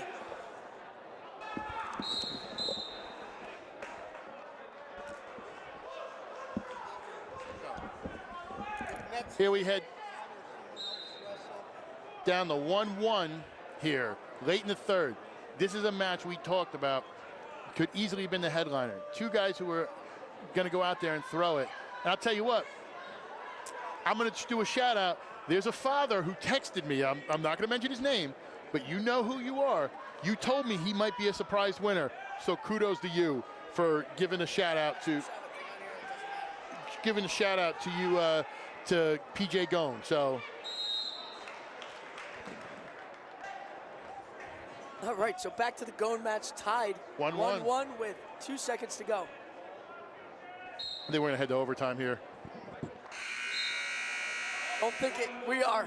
Here we go. Overtime. Sudden victory. 1 minute on the clock. First takedown gets the win. And I'll tell you what. If this doesn't show that this could have been a headliner match, I mean, come on. This could have been a headliner match. But I also think the 170-pound match is going to be awesome. Oh, I agree. You couldn't have gone wrong with either.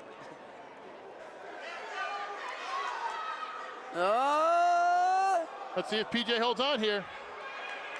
I don't know. These two can scramble. He's got a cradle lock, but he's not getting the takedown till he puts him in the criteria. PJ Gone takes this. Is that considered a flex? Half a flex. I'll tell you what, though. You called it. I have a text message. I said it, that he was going to win this. PJ Gone. To be honest, I'm not surprised when you look at him having that close of a match with Nick, coming up to Lou. I mean, Lou's a solid wrestler, 8th in the state, but that's great. Amazing matchup.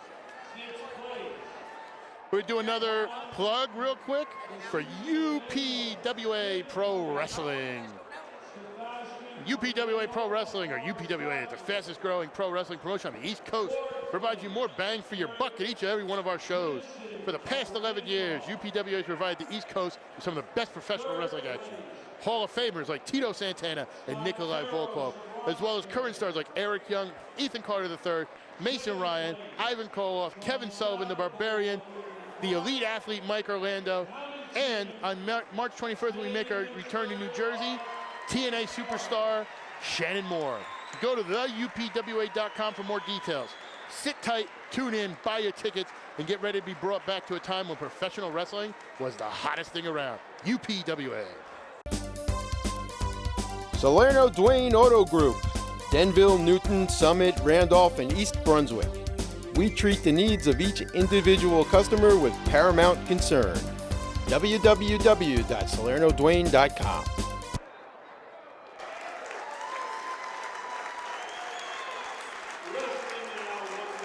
And we got one real quick. Madison Medical and Sports Rehab Center, internal medicine and physical medicine, sports chiropractic, physical therapy, podiatry, physicals, functional medicine, and much more. Give them a call at 973-377-6700, mysportsrehab.com. Madison Medical. 138 real quick, we're going to get started with Connor Matrot and Travis Tavoso.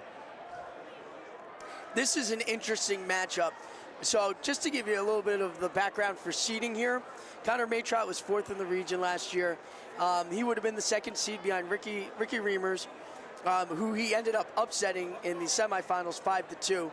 Connor is a really tough wrestler. I've seen him his freshman, sophomore year. Grown a lot. Was really upset losing last year to take 4th and not make it to Atlantic City. But now you had a really good wrestler from Del Barton who finally cracked the lineup as a junior. His brothers had wrestled for Del Barton with Travis Tavoso. Travis beat Parker 5-2 earlier in the year. I said Parker. Sorry, Connor, thinking of his brother. So he beat him 5-2 earlier in the year. Was a champ here as well. Was a champ here as well. So when we wrestled Del Barton the other night, Alex Winnett, our kid from Mendham, beat Tavoso in regulation. I believe it was 10-8. So what happened was Tavoso jumped Matrot. We ended up jumping Tavoso. We had a 2-3 matchup in the semis and lost. And Matrot has the huge upset, and that's how we ended up where we are. And we got someone who is a champion. We talked about Parker being a champion. Shane Metzler from West Morris. How you doing? Congratulations. Thank you. Talk a little bit about this match. I mean, you and I have had the discussion how you seem to turn it on from your freshman to sophomore year, and you've just had bad luck the last few years with how you've gotten in your draws and weights. To finally get out here, win, and does that build momentum heading down the states? Because we've talked about how you want that state title. Yeah, definitely. I mean, you know, you use the term bad luck. I'm not a guy who believes in luck. You know, it's whatever happens is by doing of my work ethic and, you know, what I put into it. So, obviously, winning my second county championship propels me, you know, to just go in the room and work harder and, you know, reach my ultimate goals. You know, I want to be a district champ again, region champ, and then, you know, the ultimate goal, state championship. As we're 0-0 here at the end of one, what do you do differently? I mean, do you change nutrition styles? Do you change your workout? Or is it just kind of tweaking? You don't want to do too much different, but you want to do a little? What do you do as approaching this final season? So honestly, what it comes down to is just making sure you're doing things right in all aspects of life. You know, I'm putting the training into it. I'm putting the work into it. But, you know, in the classroom, at home, making sure you clean your room when your mom says to clean it. You know, making sure you're doing the right things, eating the right things. You know, getting the right amount of sleep. It just comes down to doing everything perfect, and that's how you reach these big goals. So at this point, I'm going to stay training the way I am. You know, every day, obviously, push it a little bit harder, but just keep doing things right, you know. And you guys, you know, you had individual sets the last few years. Seems the team's gotten a lot better this year. Not a lot of depth up top, obviously, but you guys have been beating some quality teams. Talk about that, because, you know, it's different when you're a top wrestler and you're not winning as many dual meets, but you're winning your own matches. It's got to be tough on the grind, but now you got your team out there and you guys are competing. Just talk about that. Yeah, so, you know, our coaches are top tier in the state, and that's a big factor in where our team is at now. You know, some of the guys coming into high school, you know, like Justin LeMay, didn't have the best confidence, but training and working hard with our coaches, you know, he's getting these big wins, and it's just a confidence thing. Our guys are doing the right things in the practice room, so they're winning on the mat, and everybody's confidence is boosting, and that kind of just boosts the whole team morale. And I really think that, you know, our team is just doing so much better, and I'm really proud of the guys. Yeah, you could see that, like, Termachi's well improved. Yeah. Rosen's well improved. Definitely. Like, those guys, you guys have a really solid lineup. Yeah. So, and you had a lot of big wins this year, too. I mean, beating Voorhees, beating High Point, those are huge. Yeah, huge. a loss to Mendham, but I wasn't going to mention the loss to us, but yeah. Hey, you might get the matchup again, so we'll see how that turns out. I think we can all agree that you have your coaches are the best coaching staff in the West Morris Sending District. There you go. Just kidding, Coach. I will make no comment. I mean, honestly, they have a tremendous coaching staff. Coach Rossi's pedigree, I don't even need to speak about. In college, you know. The only coach we question at the Morris County tournament is that new guy at Pequannock, Coach LePaga. Just kidding, Jay. I don't want you to get leg dropped tomorrow if you bother me. But congratulations. I know we're going to be seeing you late on Sunday in Atlantic City, so enjoy it. Congratulations so much. And maybe I'll get you in my All-Star match this year. I don't know. We'll see. Yeah, definitely. Thank you very much. What do you plan on doing next year in college? Where do you plan on wrestling? Because you're definitely wrestling in college. Yeah, so I'm going to be a Scarlet Knight. You know, wrestling for New Jersey, wrestling in the hometown, home crowd. So I'm pumped about that. That's good, and your coaches, your parents can come down and see you wrestle quite a bit, so that's great. Yeah. Shane, it was good talking to you, man. I appreciate it. Yeah, thank you. Thank you. Got injury time here. So it looks like he's holding his finger. So something looks like it happened to his hand or his finger. They've cut injury time. Just so everybody is aware, you take a second injury time, choice goes to your opponent. They get to choose where they want to be. And then if you take a third injury time, you're disqualified from the match. You only get a minute and a half of injury time in the match before you're disqualified and can't continue on. So right now, Connor just came underneath the leg. Tavoso, being extremely flexible, is staying behind him, but the leg's in a weird position. They should call it potentially dangerous before he gets hurt. But thank God the buzzer saved him on that one. So we're looking at a 0-0 match. A big tough ride from Tavoso. Matrot's now gonna have to have a tough ride, but if you look at the starting position from Tavoso, it's odd. It's not a traditional starting position. He has his knees down, but he keeps his feet underneath him. And it seems Connor's defended that by opening him up quite a bit. So let's see. It looks like he's starting out with the spiral ride with a half. He's really gonna have to get his opponent flat to get a solid ride for a 2-minute period here. So Connor's trying to chin him back in the sit-out position. Hand fighting. Oh my God! And a quick reshot. He got 1 and 2 on that. Tavosa's been having a great tournament. Following in the footsteps of his brother, who I'm pretty sure is at Princeton. Is that where he's at? I think so, yeah. So now Connor stood up. He's looking to get out. He's got to get returned. He's pulled out. If he keeps getting to his feet, a stall call will be called, but that's not going to do enough with only 1:23 left in the match. He's going to have to get out. He's going to have to take him down.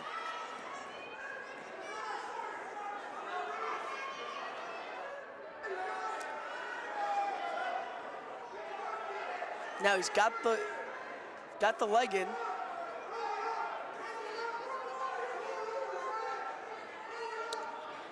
So there's probably a stalemate call is going to be called here. Yep, kind of figured when nobody goes anywhere. Or I'm sorry, I think I had this reversed for you all. Connor Matrot's on the bottom. Tavosa's on top. He's got a minute. He's got to get out.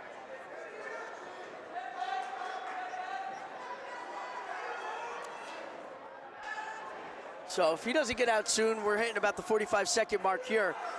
It's going to be tough because he's got to get 1 and 2 to tie this match up and to send it into overtime. You can see Connor's working the hands on bottom, but Tavosa's still riding him tough on top. He's a little bit high right now, and it doesn't look like he's got a leg in. So I don't know where this is really going. Connor's got to really start moving from the bottom. Yeah, he can't be sitting here. He's down 25 seconds, 24 seconds. He got to move. Yep, and now there it is. Double boots put in. He's going to ride him out. You might get a stalemate call, but with 15 seconds left to go, it ain't going to make a lick of you-know-what difference. Del Barton gets another one. What is that? I don't know. 3 out of 4? Yeah, they had Pat, him. Castellano won. Zecca lost.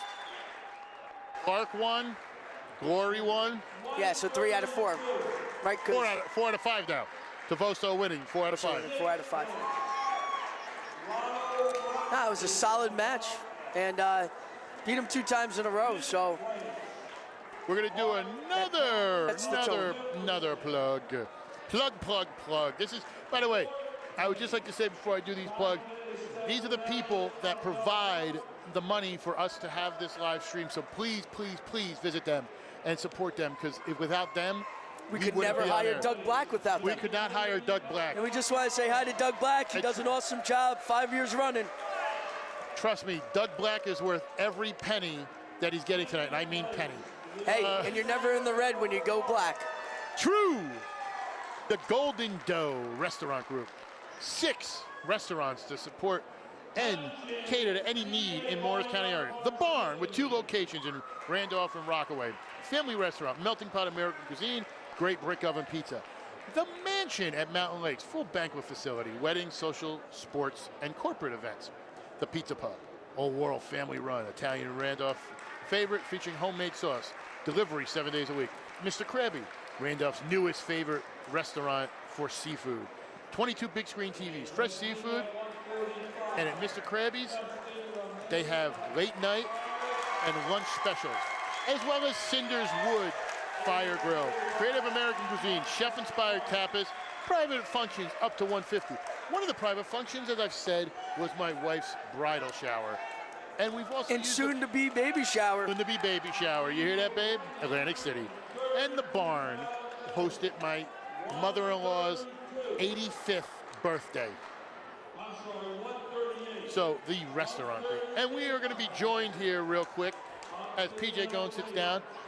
We're going to preview real quick the 145 matchup as we see AJ Lonsky, a sophomore from Del Barton, 18-7, versus Justin LeMay, a sophomore from West Morris, who is 23-7. And just real quick, for Justin to get to this final, kind of goes off of what Shane Metzler just said. I mean, he came in just as the 4th seed. He's had a tremendous year, but he didn't place or anything in the district last year. So he's really got none of that criteria that a lot of the guys in the finals have. But when you watch him wrestle, you know why he deserves to be in the final.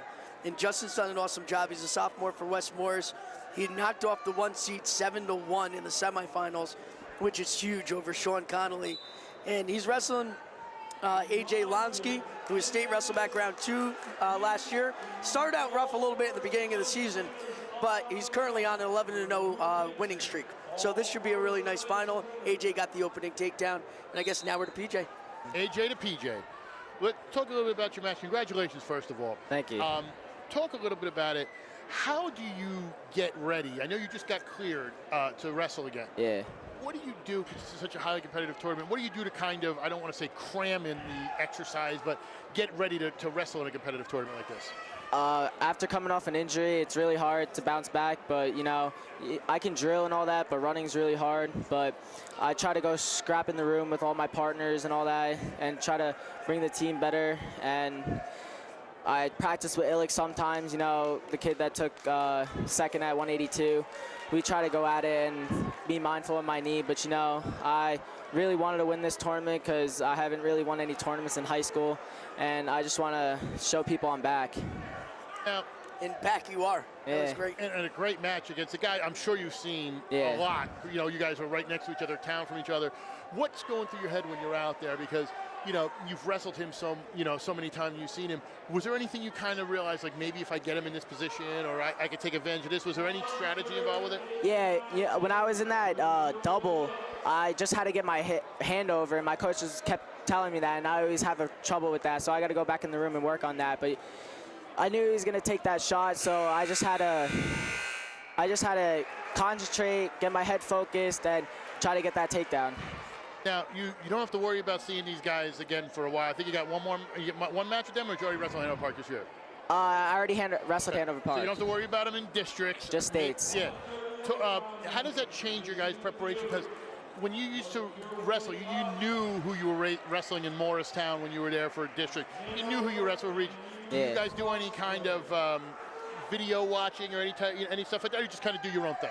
Not really. I just do my own thing, try to practice, like defend all different styles and all that. Like, just go in there and just have an open mind. Don't be cautious that much. Just wrestle your match and just go out there. Now, what are you doing when you go to college? Are you going for wrestling? You going for? Yeah, I'm going for wrestling, but I haven't committed anywhere yet. You want to commit here? Pick a place. Come on, we get the extra scoop. Nah, not yet. And real quick, I mean, I don't know off the top of my head, but you've wrestled. Sorry, let me go back to your match real quick. But you wrestled Lou Ramo. How many times have you wrestled him in your career? In my career, probably 5 or 6 times, maybe 7. And you guys have gone back and forth quite a few times? Yeah, we've gone back and forth quite a few times. So what today, going into an MCT final, your senior year, what was your mind frame? Like, what did you do differently this time that you said, I'm winning this match? I just feel like this is my last shot. Like, go out there, just leave it all on the mat, you know. Just go out there, have fun, and just leave it out all on the mat, you know. You seemed, final question, you seemed a little stronger. Yeah. Have you been doing any type of like weight training, or have you worked? Yeah, I've been doing weight training because I can't really run or like can't really run that much. So I just get in the gym and just go at it. Is there anybody you work with locally? I work with Pinnacle. There's that name again, Pinnacle. Mike Kennedy. Mike Kennedy, He's a Parsippany guy, so. Yeah. Real quick, I saw that you wrestled Nick Ramo earlier in the year. He was second in the state, 3-2 match with him. Yeah. Did that give you a confidence boost? Like, I know it's a loss, but you're a 3-2 match with a kid that was second in the state. Yeah. It was a confidence booster, but I feel like I could have done better. I just have to fix up some things before states, you know, because I'm trying to go out there and make a run. So. Yeah, and if I were you, I'd definitely be making a run too. I mean, you're there. You're a quality wrestler, beating quality opponents. So. Yeah. Congratulations, and just so you know, I got a text message from a parent from Parsippany before this started. Yeah. That said, watch out for PJ Goen. He's going to win the title, and it backed it up. So tell Mr. Masevsky. All right, I will. Yeah, thank you. The one. I gave the name. I broke the silence. Yeah. It was almost a Watergate situation. I gave my sources away. Yeah. All right. Thank you. Congratulations. Thank you. Again. Good luck this season. And we'll see you on Saturday. All right. Thank you. Thanks. As we're here at the 145 match, we have AJ Lonsky, who is up. AJ Lonsky, who is up 3-0 here. He's been in control most of the matchup. Just doesn't want to get thrown here. Looks like, I was actually surprised at AJ kind of going for a shot. A little shocked that, excuse me, he would want to go for something this late in a match, just kind of avoid the takedown. see if he can work here. Justin LeMay in deep. AJ's still holding on that leg. LeMay can sneak around here. He breaks that. If he could break that grip, he might be able to get it. But I'll tell you what, AJ has it locked. There's precious seconds taken away. They call it stalemate.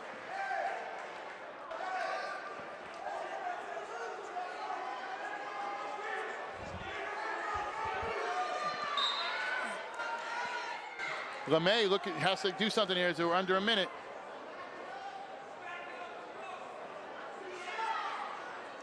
Lonsky going back in deep. Lonsky was a finalist last year. LeMay is one of those guys that Metzler was talking about who stepped in and helped solidify this team. And they got a young squad coming back. You know, next year is everything. And, you know, Wes Morris may have, with Metzler, like I said, winning the title this year. Maybe their only champion this year. I don't know. We'll see with Lofney against, you know, coming up. That should be a good match. They got a young team coming back. I mean, they got some good kids coming back. So they're not, you know, they lose Metzler, which it's hard to do, but, you know, you're going to have a quality core coming back. No, they do it, but up top, I think Rosen's a senior. Termachi's a senior. Actually, Lofney's a senior too, right? Lofney, I think, is a junior. Let me do a double check on that. No, Lofney's a senior. Is he a senior? Okay. Logney, yeah. But the little Logney's very good too, Colin. So they, I mean, like Shane was saying earlier, I mean, Coach Rossi and his staff is tremendous. And they'll coach some kids up. I mean, they'll get a little more. Yeah. One of their assistant coaches, Chris Merrill, he wrestled for Mendham, was 5th in the state. I wrestled in college with Jimmy Bilella. You know, he was a national champ for us at Springfield. And AJ taking it here, 3-0, big win. You know, he avenges that loss last year he had in the finals. What was the final score of that match? 3-0. It's 3-0. So that's a solid match. And, you know, Lonsky was state wrestle background 2 last year. So beating LeMay only 3-0 in the final, I think that's a quality match for Justin LeMay. He's only a sophomore, and he could definitely improve upon that performance. We're probably going to see him in the final next year because you build off of these things. That's what a lot of wrestlers do. You know, you just don't all of a sudden get to an MCT final and then the next year you don't make it back again. That's true. That's a typical thing. Speaking of building, you want to build some muscle? Go to Pinnacle Athletic Training. Located at 915 Edward Road in Parsippany, Pinnacle focused on producing Olympic-level athletes and champions in scholastic, freestyle, and Greco, including a few of the winners today, including P.J. Gone, Pat Glory, and finalist Mike Illick, as well as champion Parker Fox. In addition to wrestling, full weight training is also available. For complete wrestling and strength training with world-class coaches, you can contact them at pinnacleathletic.com. Technique, strength, conditioning, all in one place. Pinnacle. So now they're honoring the 138-pound finalists. Little shout out to Alex Winnett, our guy who plays 4th here today. Alex is going to be a tremendous wrestler. He's going to be very solid. And don't forget, at the end of the match, we are going to be picking our wrestler of the match, sponsored by Precision Sport Performance, where their goal is to maximize the potential of each athlete with who they work. Pinnacle is located at 50 Williams Parkway in East Hanover and is premier training facility. Mention this commercial and receive 15% off. All right. Training package. And by the end of this match, I'm going to be coaching the 160-pound final because our boy Troy Navarino, who's undefeated, will be sitting in the finals. Real quick before the 152, Dominic Fano, Cade Lofney, you know, great matchup here. We got a solid team, a solid matchup here. But let's talk to the man who is following in his brother's footsteps, winning an MCT. Travis DeVoso, talk about your match. Congratulations. And just talk about what you were doing out there. Talk about your overall day here, because at the seeding meeting, you kind of knew what was going to happen. You beat Connor Matrot. We ended up having a win over you the other night, so you kind of knew where everybody was going to settle out. You were going to get the rematch against Alex Winnett in the semifinals. Kind of want to talk to you where you were mentally with that, and if you change your game plan, and then going back against Connor again in the finals after he upset the 1 seed, like how that all played out in your mind. I was pretty happy with my seed because I wanted to get that rematch. I was pretty angry about that match, and I knew I had to go out there and beat everyone to win. So did you change your strategy in your semifinal match against Alex Winnett? There's one thing I noticed that I thought you did, but I just want to see what you thought you did. Nothing really specifically. What do you think I did differently? You slowed the pace of the match down. The other night, I think you allowed flurries to happen. The pace of the match, we kind of set the pace of the match. Alex is a very get-after-it kind of wrestler, likes to constantly shoot, get his takedowns, and go after it. Today, you kind of like slowed that pace down. He wasn't able to get as offensive as he wanted to get against you. Yeah, well, in the match, he did get pretty deep in on me a couple times. No, but you could scramble, and we knew that the other night too, but it seemed like at certain points you were able to kind of stop him, slow him down. That's how you got cradle in and all that. Yeah, nothing specifically differently that I was really thinking about. All right. Fano up 2-0 midway through the first. Have you done anything different this year? I mean, you seem like you are easier at the weight you have. Have you done anything nutrition-wise or anything? Yeah, I'm actually, a bunch of the kids on our team work with the nutritionist in Wyckoff, and he's been really helpful. And Is it Dan Warnikoff? Yeah, it is, yeah. What has he done? Because I know Pat was saying he got on the program late. What is it about him that kind of helps you guys? Because I know, I'm a heavyweight, so I had a huge gap. If I wanted to gain 10 pounds, nobody would know. Yeah. I just had to make sure I wasn't 275. Well, I digress. When I wrestled, we didn't have a cap, so I could have been 650. It didn't matter. But how do you guys like stand there? Because it's such a grind. Yeah, the diet's tough, and I'll be honest, I'm not always following it. It's like not that much food, but it is like it does get you enough nutrition for the day, and it helps you with your weight a lot. Did you have to cut a lot of weight this season? Not really. So that's probably why you didn't have to go super into the program with it? Yeah. Well, I know a lot of kids follow it really closely. I follow it pretty closely. I follow it like I'll have like maybe a little extra in the portion sizing. Maybe like tonight after you just won the MCT. Yeah. Well, deservedly definitely. so. Congratulations. Thank you. Tell your brother we said hello, another former champion here, and I think you guys are going to have to go collect a trophy in a few minutes. Yeah. Hey, congratulations and well deserved. Have a good one, Travis. As we get back to this matchup here at the 152, Dom Fano with the reversal. He's up 4-0 here. And I saw this as being a close match. Cade Logney last year placed 4th in the region. Dominic Fano went to state wrestle back round 1. So I see that as, at least caliber-wise, close to one another. In wrestling, we have procedure and caliber points. Prestigious points are how far you went, and it's very similar. If Logney had won one more match, he would have been down in Atlantic City, probably with at least the same criteria for his prestigious points. They still made it in the final, and Fano's one of those guys. I knew he was a little banged up heading into the season, but to see him kind of getting healthy at the right time, it's great for us. He looks like he's got the turn. I thought he had the turn there for a second, but yeah, he's a very good wrestler. It was his cousin. A lot of people think that it's his brother that wrestled for Montville. It's actually his cousin. In his freshman year, he went to Bergen Catholic. It just didn't work out. Him and I talked at length about that actually last year, and he's happy where he is. In fact, it looks like he got the turn here. He got the pin. Wow, and that's a fall. And I'll see you later. 335 on that pinfall.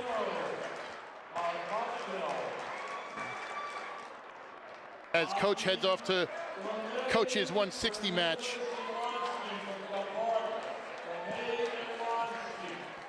Madison Medical and Sports Rehab Center, internal medicine, physical medicine, sports chiropractic, physical therapy, podiatry, physicals, functional medicine, and much more.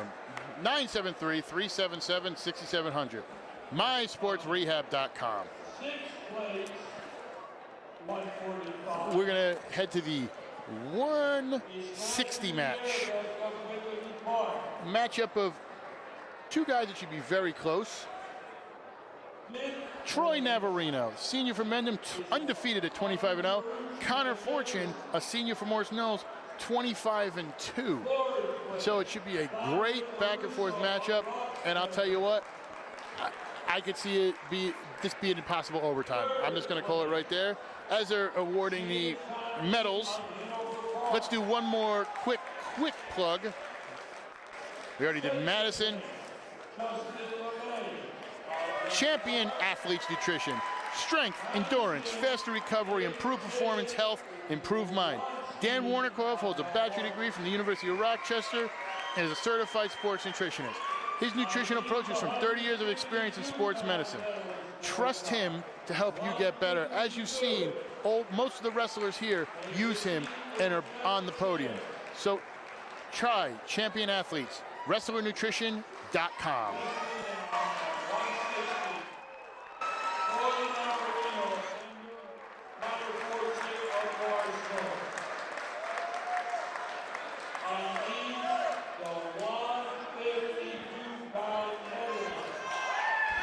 We're gonna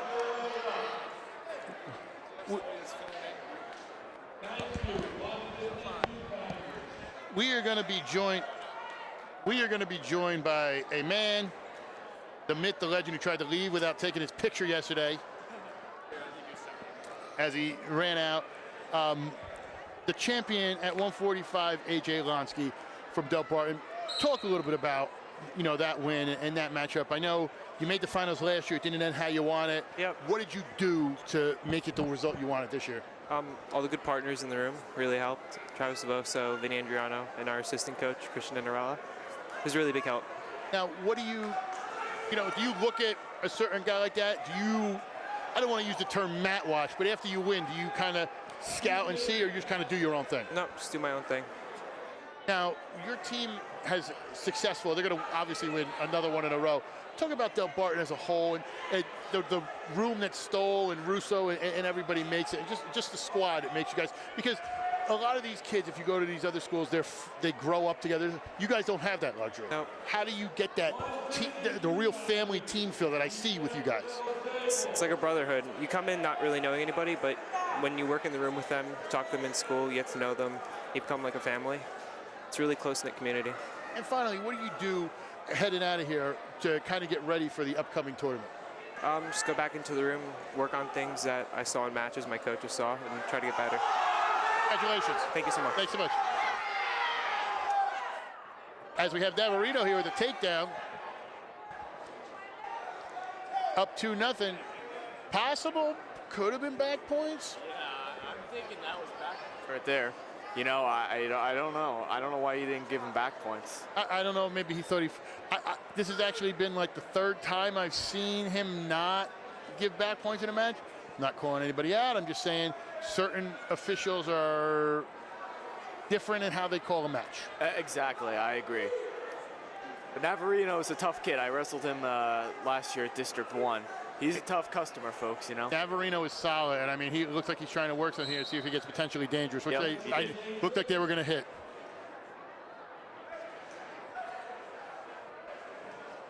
Connor Fortune, a great coach he has, Joe Barquetto. Oh, yeah, definitely. I saw him last weekend. We were at Wayne Valley with a quad. It was with Wayne Valley, Morris Knowles, and Bishop R. And he looked really good there from when he wrestled us. So, he's having a good season, it looks like. And he's very excitable, Coach Barquetto. he last year at the States, he had Dean and Luke Drugak back-to-back, and he was so exhausted after back-to-back matches with them. I mean, he gets into it, like he's like, So it's fun to see. As we start the second here with a reversal here for Navarino. And Navarino's one of those guys you look at, you expect him to win. Not taking anything away from Connor, but Navarino's just kind of been dominating in this tournament as far as what he's done. Hasn't really been in trouble. I actually joked with him after the semis how he needed to stop pinning people so fast so I kind of put his name into the agate before it got taken care of. So. Yeah, no, Navarino's a very lanky kid there, so you never know what he's going to do, Trying to control the head here, looking for something. Is he going to get back there? Well, I don't know. It was close. I don't think they should have given it. He was just looking like he was trying to hook something. See if they maybe might call a stalemate here. Yeah, he's not able to work anything from what it looks like. Yeah, he's looking in. I mean, he might hit him with the stalemate here. Yeah, yep, he did. You could just tell he was in there looking to see if anything can happen. I also find it funny, being a big guy, when they hit you with a stalling call, like when you're in the bottom, and they would be like, "Oh, you're stalling." Like I have a big guy like pushing his weight into my shoulder, like I can't get up. Yeah. Like I'm not just laying here, like I'm carrying a 250-pound guy. I'm trying to work, but every time I do, like I have his, It's not like you're just sitting there laying there like it's enjoyable. Yeah, exactly. I don't think anybody likes laying down on the mat not being able to do anything. If No, all you that get yanked weight's on around. there. Like, Yeah. We maybe might got get hook. Maybe a bet. Maybe. Nope, he got out. Yep, that's neutral right there. That should be neutral. Let's see. He'll award him one. Yep, he got him. All right. Navarino was a little high. That was, error on his part. Great counter there by Fortune to realize and just get out.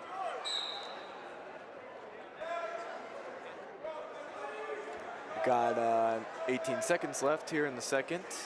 Navarino up by 3, 4-1. Looks like he's going to try and work for another takedown here. I think he might have it. If he can pull that arm around, he's got 10 seconds. And he yep, he got it. He got it right there. I would also like to take the time while we got second to shout out Mr. Drugak, Dean and Luke's dad, who brought me a amazing roast beef and provolone sandwich this morning. Like, unbelievable. So it was perfect. So thank you, Dean and Luke. I understand had a great showing down at Appalachian State today. Good luck to them. And it's one of those, you don't realize it, and you know this, the community, the brotherhood of wrestling, and how you think it's only there for 4 years, but you don't realize how many people still are around it and involved with it, and parents and fathers and just program followers. It's just an amazing sport. Well, yeah, exactly. Just like the Cosmore brothers, the older brother Corey, he was he took I think 7th in this state. He was the last person from Hackettstown to place in states, and that was the year of 2010. Yeah, he's still around. He's still coaching for us. This is his 3rd or 4th season, I think, coaching with us. So he's still around. For people who don't know, he's talking about Hackettstown High School. Yeah, I am a Hackettstown wrestler. I'm a Warren County guy. Woo! In here checking out the competition. I think he's scouting. We're back. This looks like it's going to be a Navarino win unless something changes here. But while we got a second too, thank you to Mount Olive High School. I've been to some tournaments that have been debacles. They always hit their times. They're always shaving minutes off each round. They're always out there, doing what they need to do. They get the turnaround. They never have any incidents. One of the classiest tournaments around, and that's because of Mount Olive, the booster clubs, Mr. Fellini, Mr. Bullock from Dover, head of the association. Great job this year, guys. And, just an amazing tournament this year. As we see Troy on top, trying to work something, but he really, doesn't have to. He hasn't been hit with anything yet. So, I mean, he could just pretty much lay here. They're not going to make up 7 points in 10 seconds. We got 30 seconds, excuse me. Yeah, we got 30 seconds left in the match here with Navarino up 8-1. Is he going to try and work for a major here, or is he just going to ride him out? I think he's going to ride him out.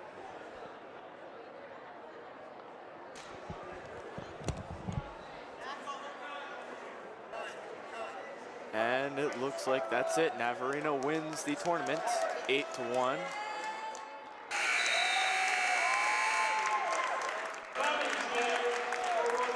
Troy Navarino gives Coach Big a winner, 8-1. And honestly, not a surprise. No, when I saw the brackets last night, I knew Navarino would be in the finals somewhere. I definitely knew. I didn't have any doubts with him being in the finals whatsoever.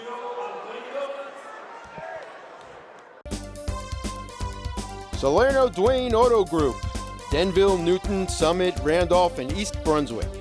We treat the needs of each individual customer with paramount concern. www.salernodwayne.com.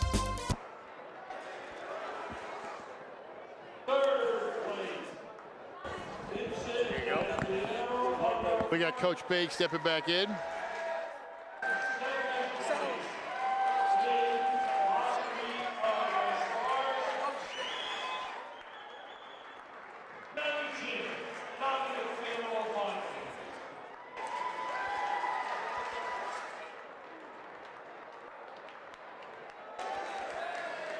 And we'll do one more real quick while we got the time.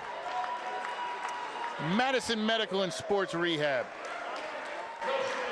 Internal medicine, physical medicine, sports chiropractic, physical therapy, podiatry, physicals, functional medicine, and much more. 973-377-6700, mysportsrehab.com. We're going to get the winner of 152, Dominic Fano. Before we do that, 170. Oh, I'm sorry. No, this is 170. What am I talking about? 170, the headliner match. Cole Crespane, junior from Del Barton, 16-5, versus Joey Shealy, a senior from Morris Hills, who's 30-0. Mr. Fano, how's it going? Good. Talk a little bit about your win here.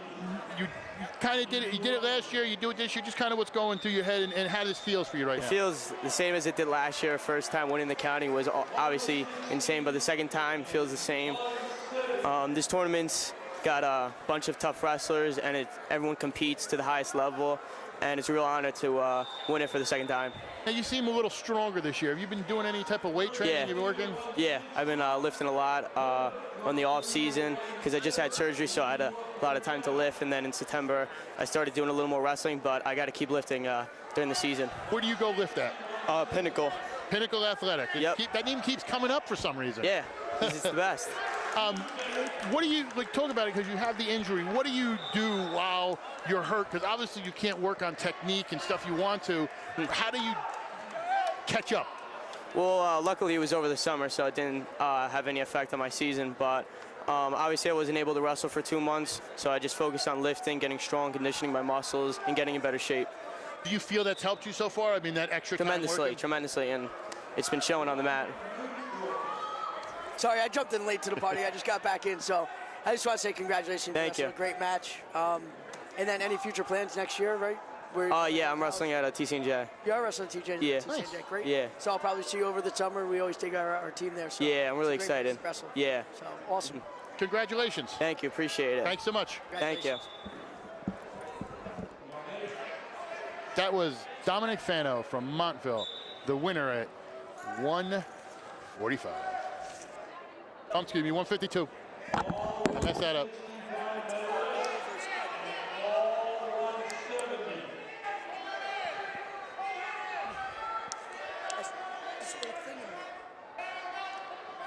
I was like looking at him, I'm like, yeah, that's why Cole wrestling back and forth. Looks like we got a nice even match here. All right, so back to this match, which is, it is our featured bout. Cole Crespane, very good wrestler for Del Barton. 13-5 coming into this tournament, sitting at 15-5. He was state wrestle background too, wrestling a tough Joey Shealy, who came down from 182 pounds, who's currently sitting undefeated in the finals, and I don't think he wants to give up his undefeated record here. Last year, he was region 4th. He also beat Illick, who was number 2 at 182 pounds just before in the MCT in our opening bout earlier in the season. So it shows what kind of wrestler that Joey Shealy is. And we're sitting at a 2-1 bout, so this is close with no time left on the clock. So we're headed into the second period. Shealy has kind of, and you know, you've seen this coach as well, Shealy has kind of turned it on the last 2 years. We talked about that. You know, maybe it was just a different voice in the room. Taking nothing away from Coach Bargetto when he left, maybe it was just, you know, he had done what he could with Shealy, and maybe it was Bolette, you know, who just different technique maybe. And last year, I mean, Troy dropped down to 152 pounds. That's where Joey was wrestling last year. He cut to 52. We beat him and took 3rd, and he took 4th in this tournament. But then he went on and placed 4th in the region, which is, you could see that after this tournament, he just got better and better and better. And he's put on size this year. I mean, look at him. Now he's coming down from 182 to 170. That's up 18 pounds from last year's weight class. As Crespane gets the escape and ties it up. I mean, Shealy had the opening takedown and he had the escape. So here we go, tied up. And Crespane does not seem to be too happy. I know he's had a shoulder injury that's hampered him for the season. He's a tremendous football player, along with Saracusa, one of his teammates as well. They're very, very good football players as well as wrestlers. And I think the two sports translate together, or kind of come together. There's a lot of hand fighting, footwork, and stuff like that, that your wrestling skills and techniques that you learn here can translate out onto the football field. Because Joey's a football player. Yeah, Joey, I want to say he was a linebacker, or running back. It's one of the two. Big enough to be a linebacker Yes. and probably dominant if he's running the ball. Yeah. And the cut. There we go. All right, oof, Joey in his face, taking half shots. Oh, they. How could they warn red? I think that's wrong. I think he warned green. I don't. That can't be right. There had to be green. He was taking shots. You can't hit a guy on a stall call who's taking a shot. I think that's just an error. He switched it up. He's got the wrong wristband on the the wrong wrist. wristband. All right. There we go. That makes sense. So he's probably gonna show that it was green. And Gary Ketzel, like you can critique his officiating, but he's a top of the line official. Oh yeah. He does the Division I national finals. And that'll be something that's joked about because you see all the other referees laughing that he messed it up and put it on the wrong hand. So make sure when March comes around and it's the wrestling March Madness, turn on ESPN primetime, 7 o'clock. You can watch the semifinals and the finals, and you'll see Gary Ketzel. I saw Gary last year. I watched it. It was a great time. No, he does an awesome job, and we're fortunate and blessed that we have an official like that here in the state of New Jersey. Cole looked like he was, thought he might have been injured, but maybe it looked like his shoe just kind of popped off. Yeah, well, he looks a little hampered, like something happened. He may have landed on his ankle awkwardly because it looked like he was grabbing at it. I think maybe he might have just pulled it out and maybe yanked his shoe off. It just looked like he had an issue with that shoe. Maybe just tweaked that, right ankle. Could have been.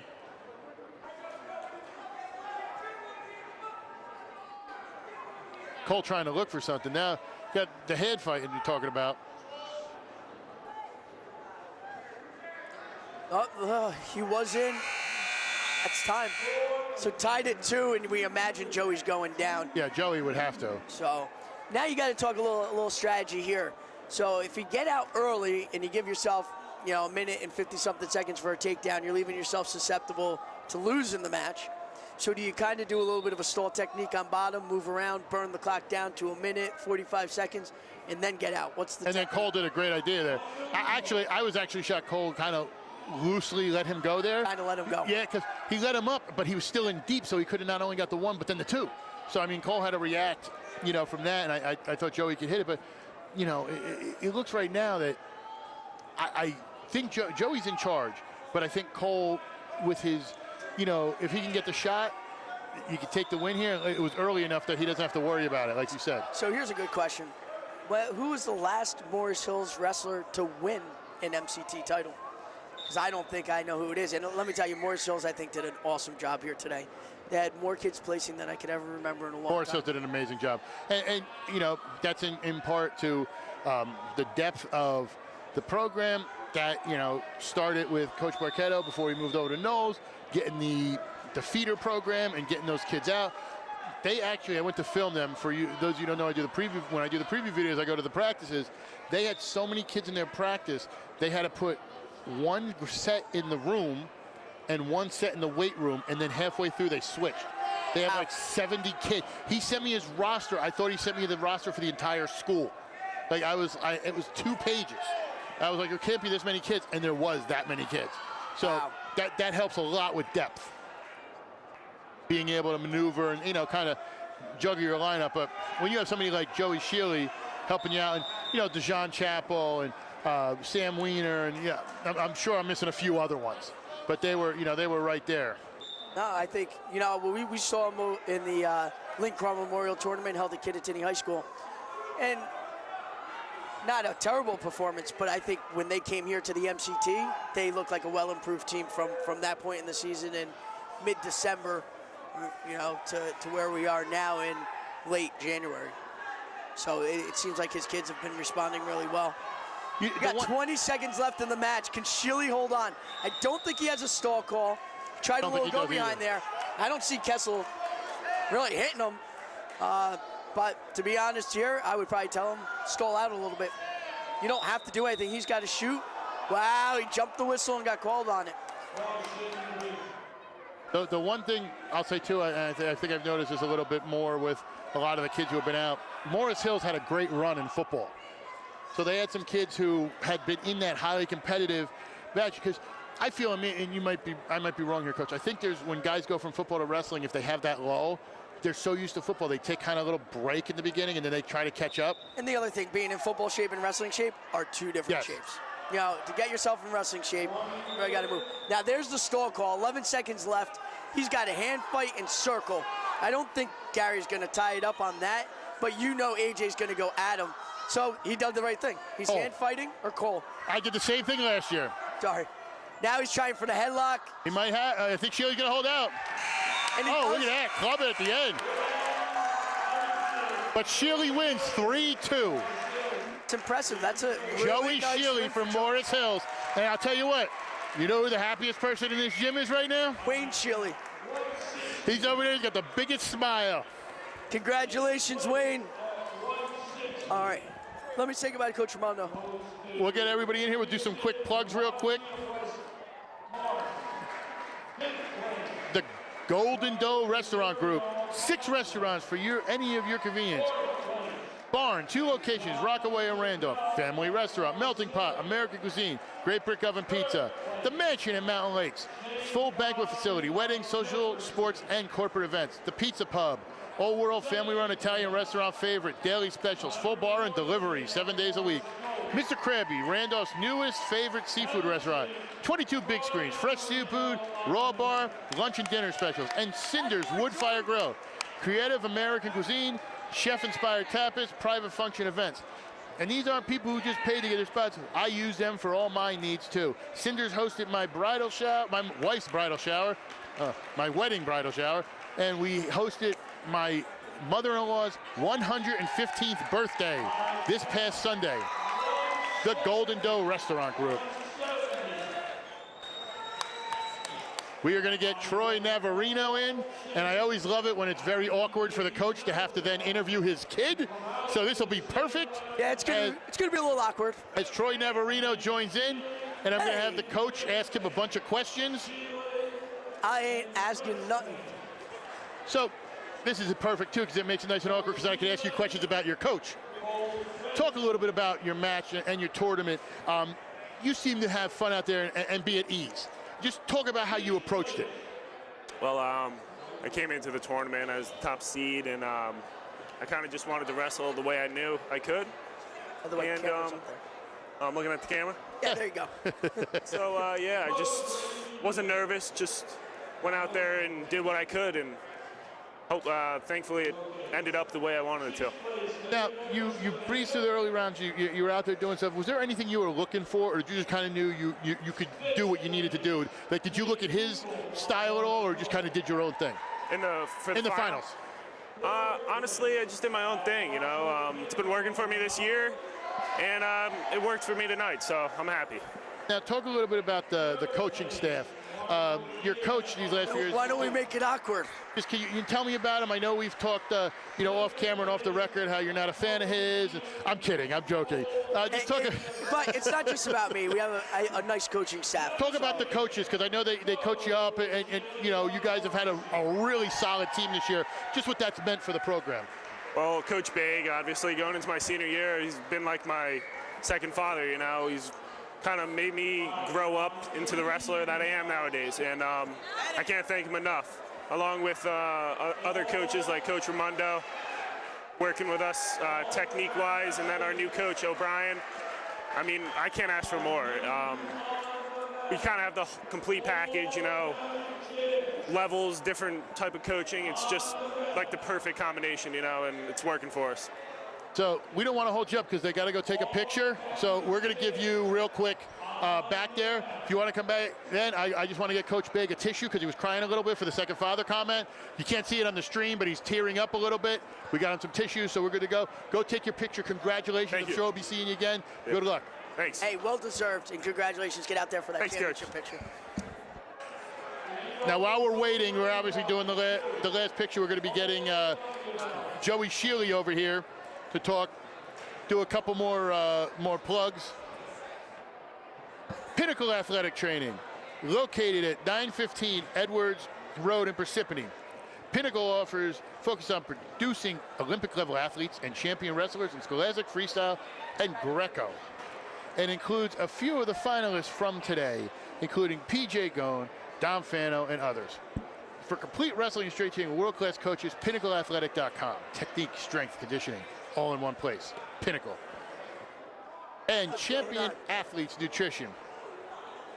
Strength, endurance, faster recovery, improved performance, health. Dan Warnikoff knows what he's talking about. He has had multiple champions here. Go to WrestlerNutrition.com for more. And UPWA Pro Wrestling. The United Professional Wrestling Association is the fastest growing promotion on the East Coast. For 11 years, UPWA has provided the East Coast with some of the best action in professional wrestling. Hall of Famers like Tito Santana, Nikolai Volkov, Eric Young, Ethan Carter III, Mason Ryan, the list goes on. March 25th, we return to New Jersey with heavyweight champion, the elite athlete Mike Orlando versus TNA superstar Shannon Moore. Go to theupwa.com for more details. Salerno Dwayne Auto Group, Denville, Newton, Summit, Randolph, and East Brunswick. We treat the needs of each individual customer with paramount concern. www.salernodwayne.com.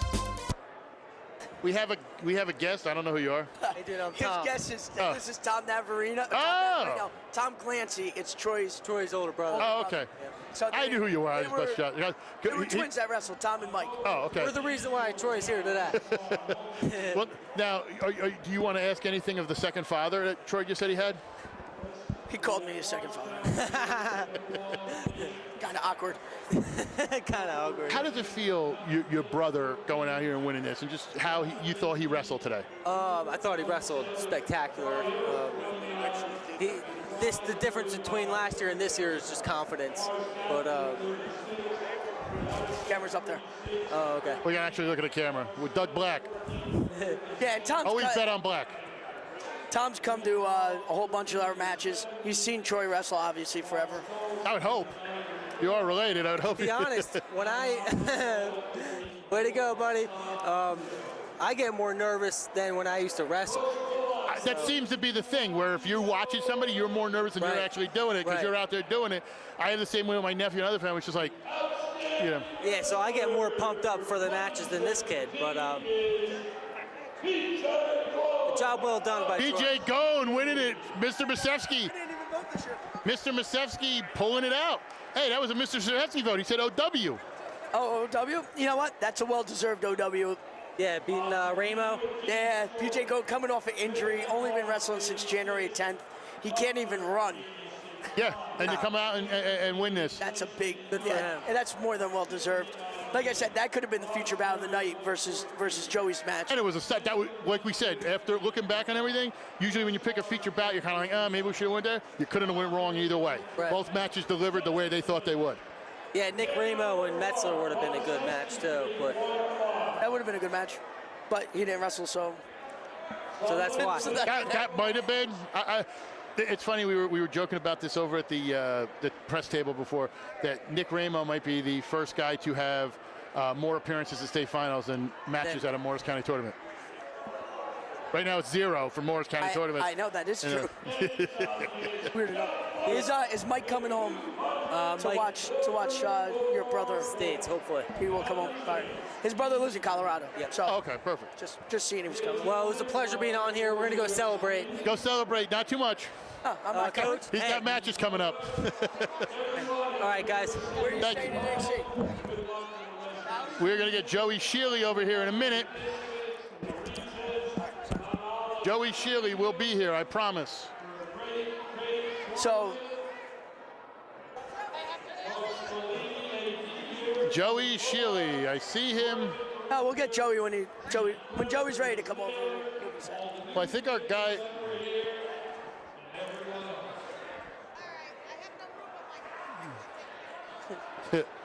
Joey is taking pictures with the family as you see Del Barton winning their, is that 9th or 10th? I believe that is number 10. Number 10, Del Barton. And like we said, they keep changing it up. Lower weights, upper weights, works out well. As apparently people are taking issues with pictures. Tons of pictures. Tons and tons of pictures. Tons and tons of pictures. So I think the last guy we got to talk to is Shealy and Stoll. Shealy and Stoll. Stoll should just come on and be a broadcaster. He does it every year anyway.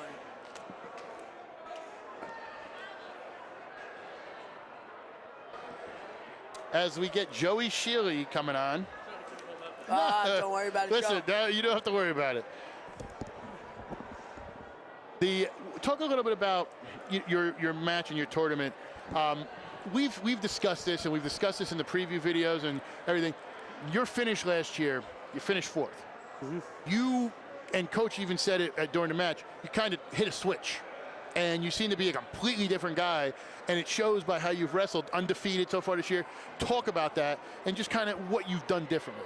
I think it's something, as soon as that match came, which is the biggest match in my career so far, pretty much, it kind of hit me like that was a match I need to win, and I blew it pretty much. So after that, it's kind of stuck with me every single day. Wait, you blew it against Troy last year?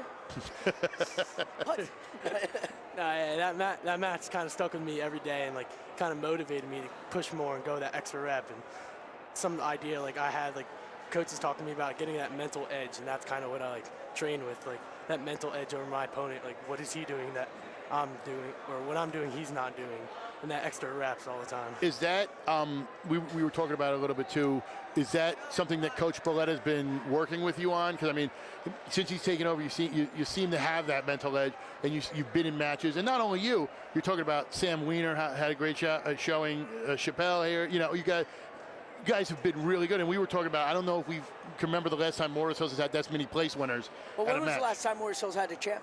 I think 2004, Ray Sarinelli. Yeah. Sarinelli, that's who I was thinking of. I was too. Okay.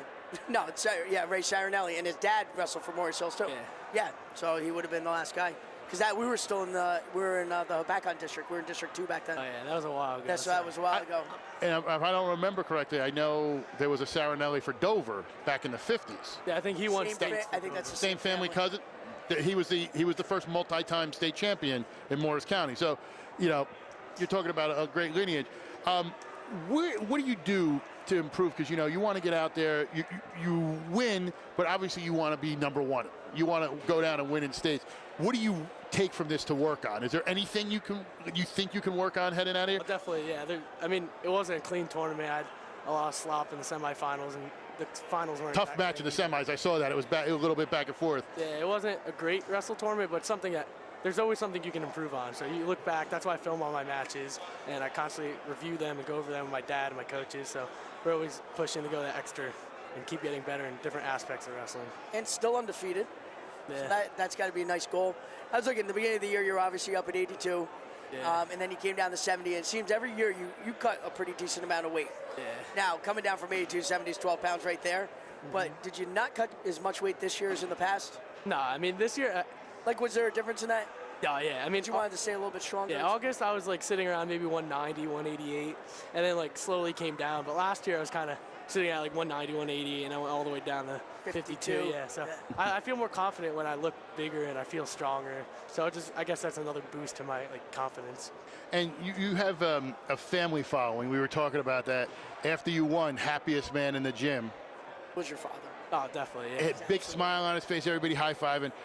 Talk about, the family aspect, because everybody comes out and they see us, see the wrestlers and see what it is, but they don't understand the sacrifices moms and dads make on the weekends to get you the stuff. And, the late night practices and the early sessions, they just see the results. Talk about, your dad and being here and just kind of, all that work you guys have done coming together. I mean, thanks for my mom and my dad, because without them, I really wouldn't do that much, because they're taking me everywhere. And having my dad at home is like another coach. So, I mean, he's been in it for a while, so. That's what I was going to ask you. I know your dad really well. My buddy, Jared Luciani, who took over the Bayonne program, his father helped him, get that job over at Bayonne. He took over the wrestling program, coached with your father. I mean, I sat with your dad at his wedding and everything, so we're all going to get together and go out, but that's here nor there. But he also, going back, his father also coached Dwayne Mizuchi, Thomas Mizuchi's dad, when he was at Newark Academy. So there's a whole big career that your father's had. So I was going to say, him being at home's got to be a second coach. Yeah, He's 'cause, got I to mean, give you. I'm getting my intake and what I'm learning from my coaches, and then I come home and get more from my dad. He's constantly working with me. It's kind of like a wrestling household, so it's constantly wrestling. My mom's looking up wrestling on the internet. My dad's looking it up, so it's constantly wrestling. He's not getting on the mat with you, is he? Nah, you can't do that anymore. Well, congratulations, and of course you will be a part of my All-Star match this year. Was in it last year, great match. Oh, yeah, it was fun. So we'll definitely get it set up. But congratulations, enjoy this, and I'm sure we'll be seeing you in districts and regions coming up. All right, thank you. Thanks so much. Awesome, man. Congratulations, Joey. Thank you. Now we are going to get the man, the myth, the legend when he's off with Muggs Media, Coach Stoll. Let me see, but we are. As you see him on the camera, Muggs Media, go away. Let's do some promos real quick. We are going to pick our Precision Sports Performance Wrestler of the Tournament. And it's no shot, Coach. You tell me who you think, I'll tell you who I think for the Precision Sports Performance Wrestler of the Tournament. PJ Gone. You got it. I agree wholeheartedly for what he did. Got to be. PJ Gone. So PJ Gone is the Precision Sports Performance Wrestler of the Tournament, and he will receive a gift card for time at Precision with their information. At Precision Sports Performance, the goal is to maximize the potential of each athlete. PSP is located at 50 Williams Parkway in East Hanover. It's a premier training facility. We also have Madison Sports and Medical Rehab Center, internal medicine, physical medicine, sports chiropractic, physical therapy, podiatry, physicals, functional medicine, and more. 973-377-6700, mysportsrehab.com. And I guess we're just waiting for Coach Stoll before we close out this we'll get Coach Stoll. anniversary program. Selene Delerno. No, don't forget. Yep.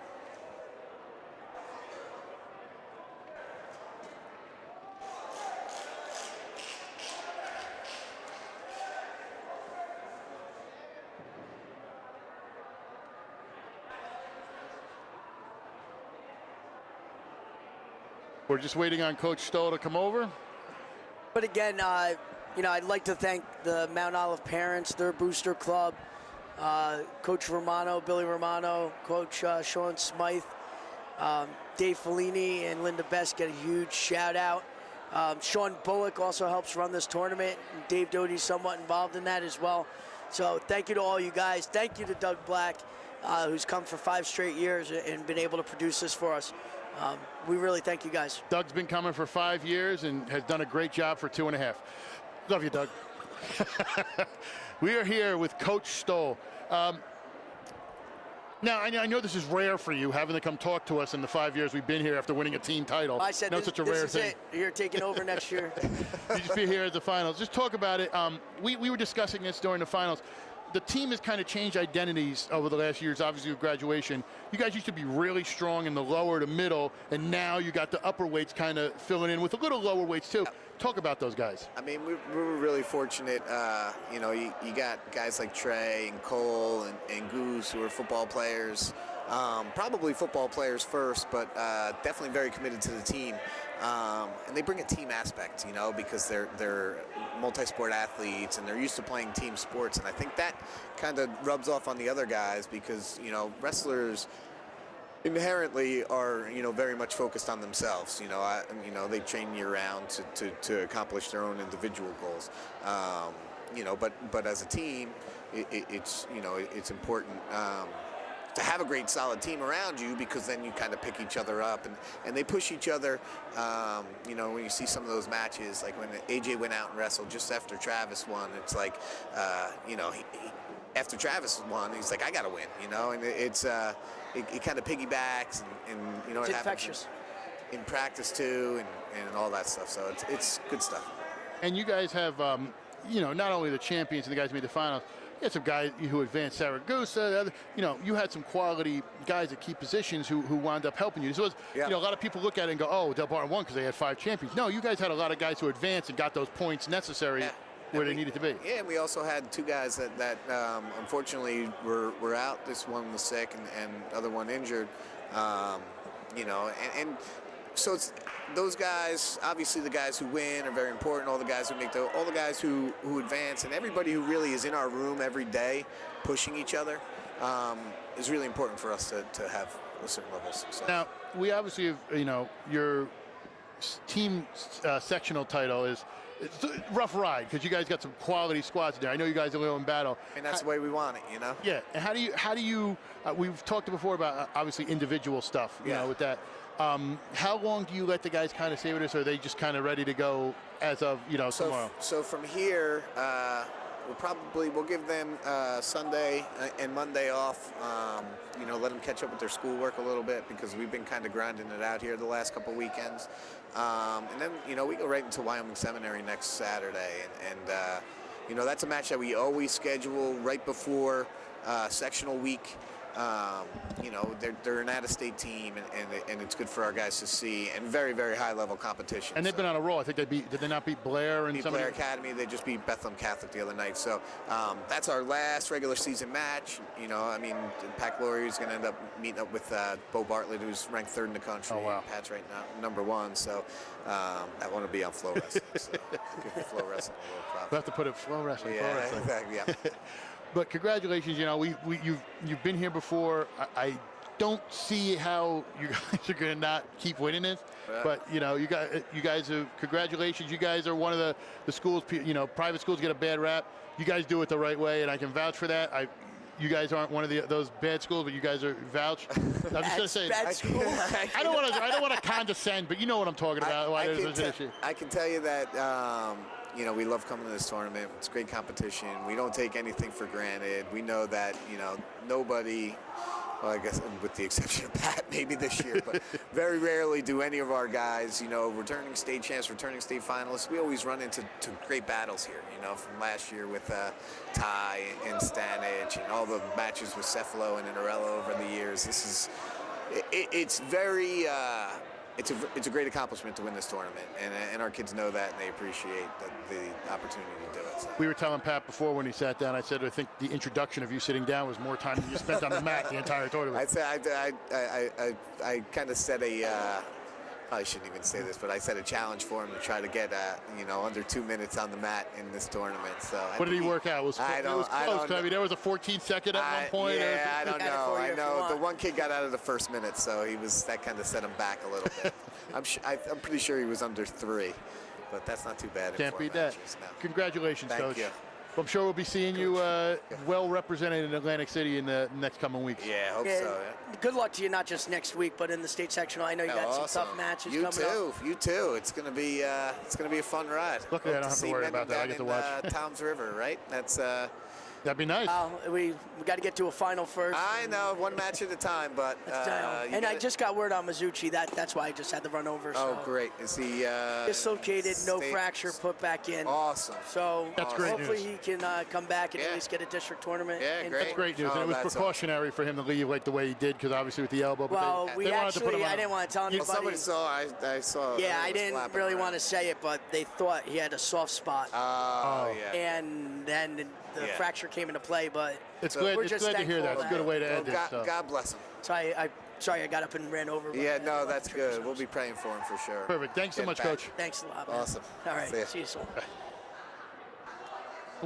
I don't even know what else we could say. We were here in the last little bit.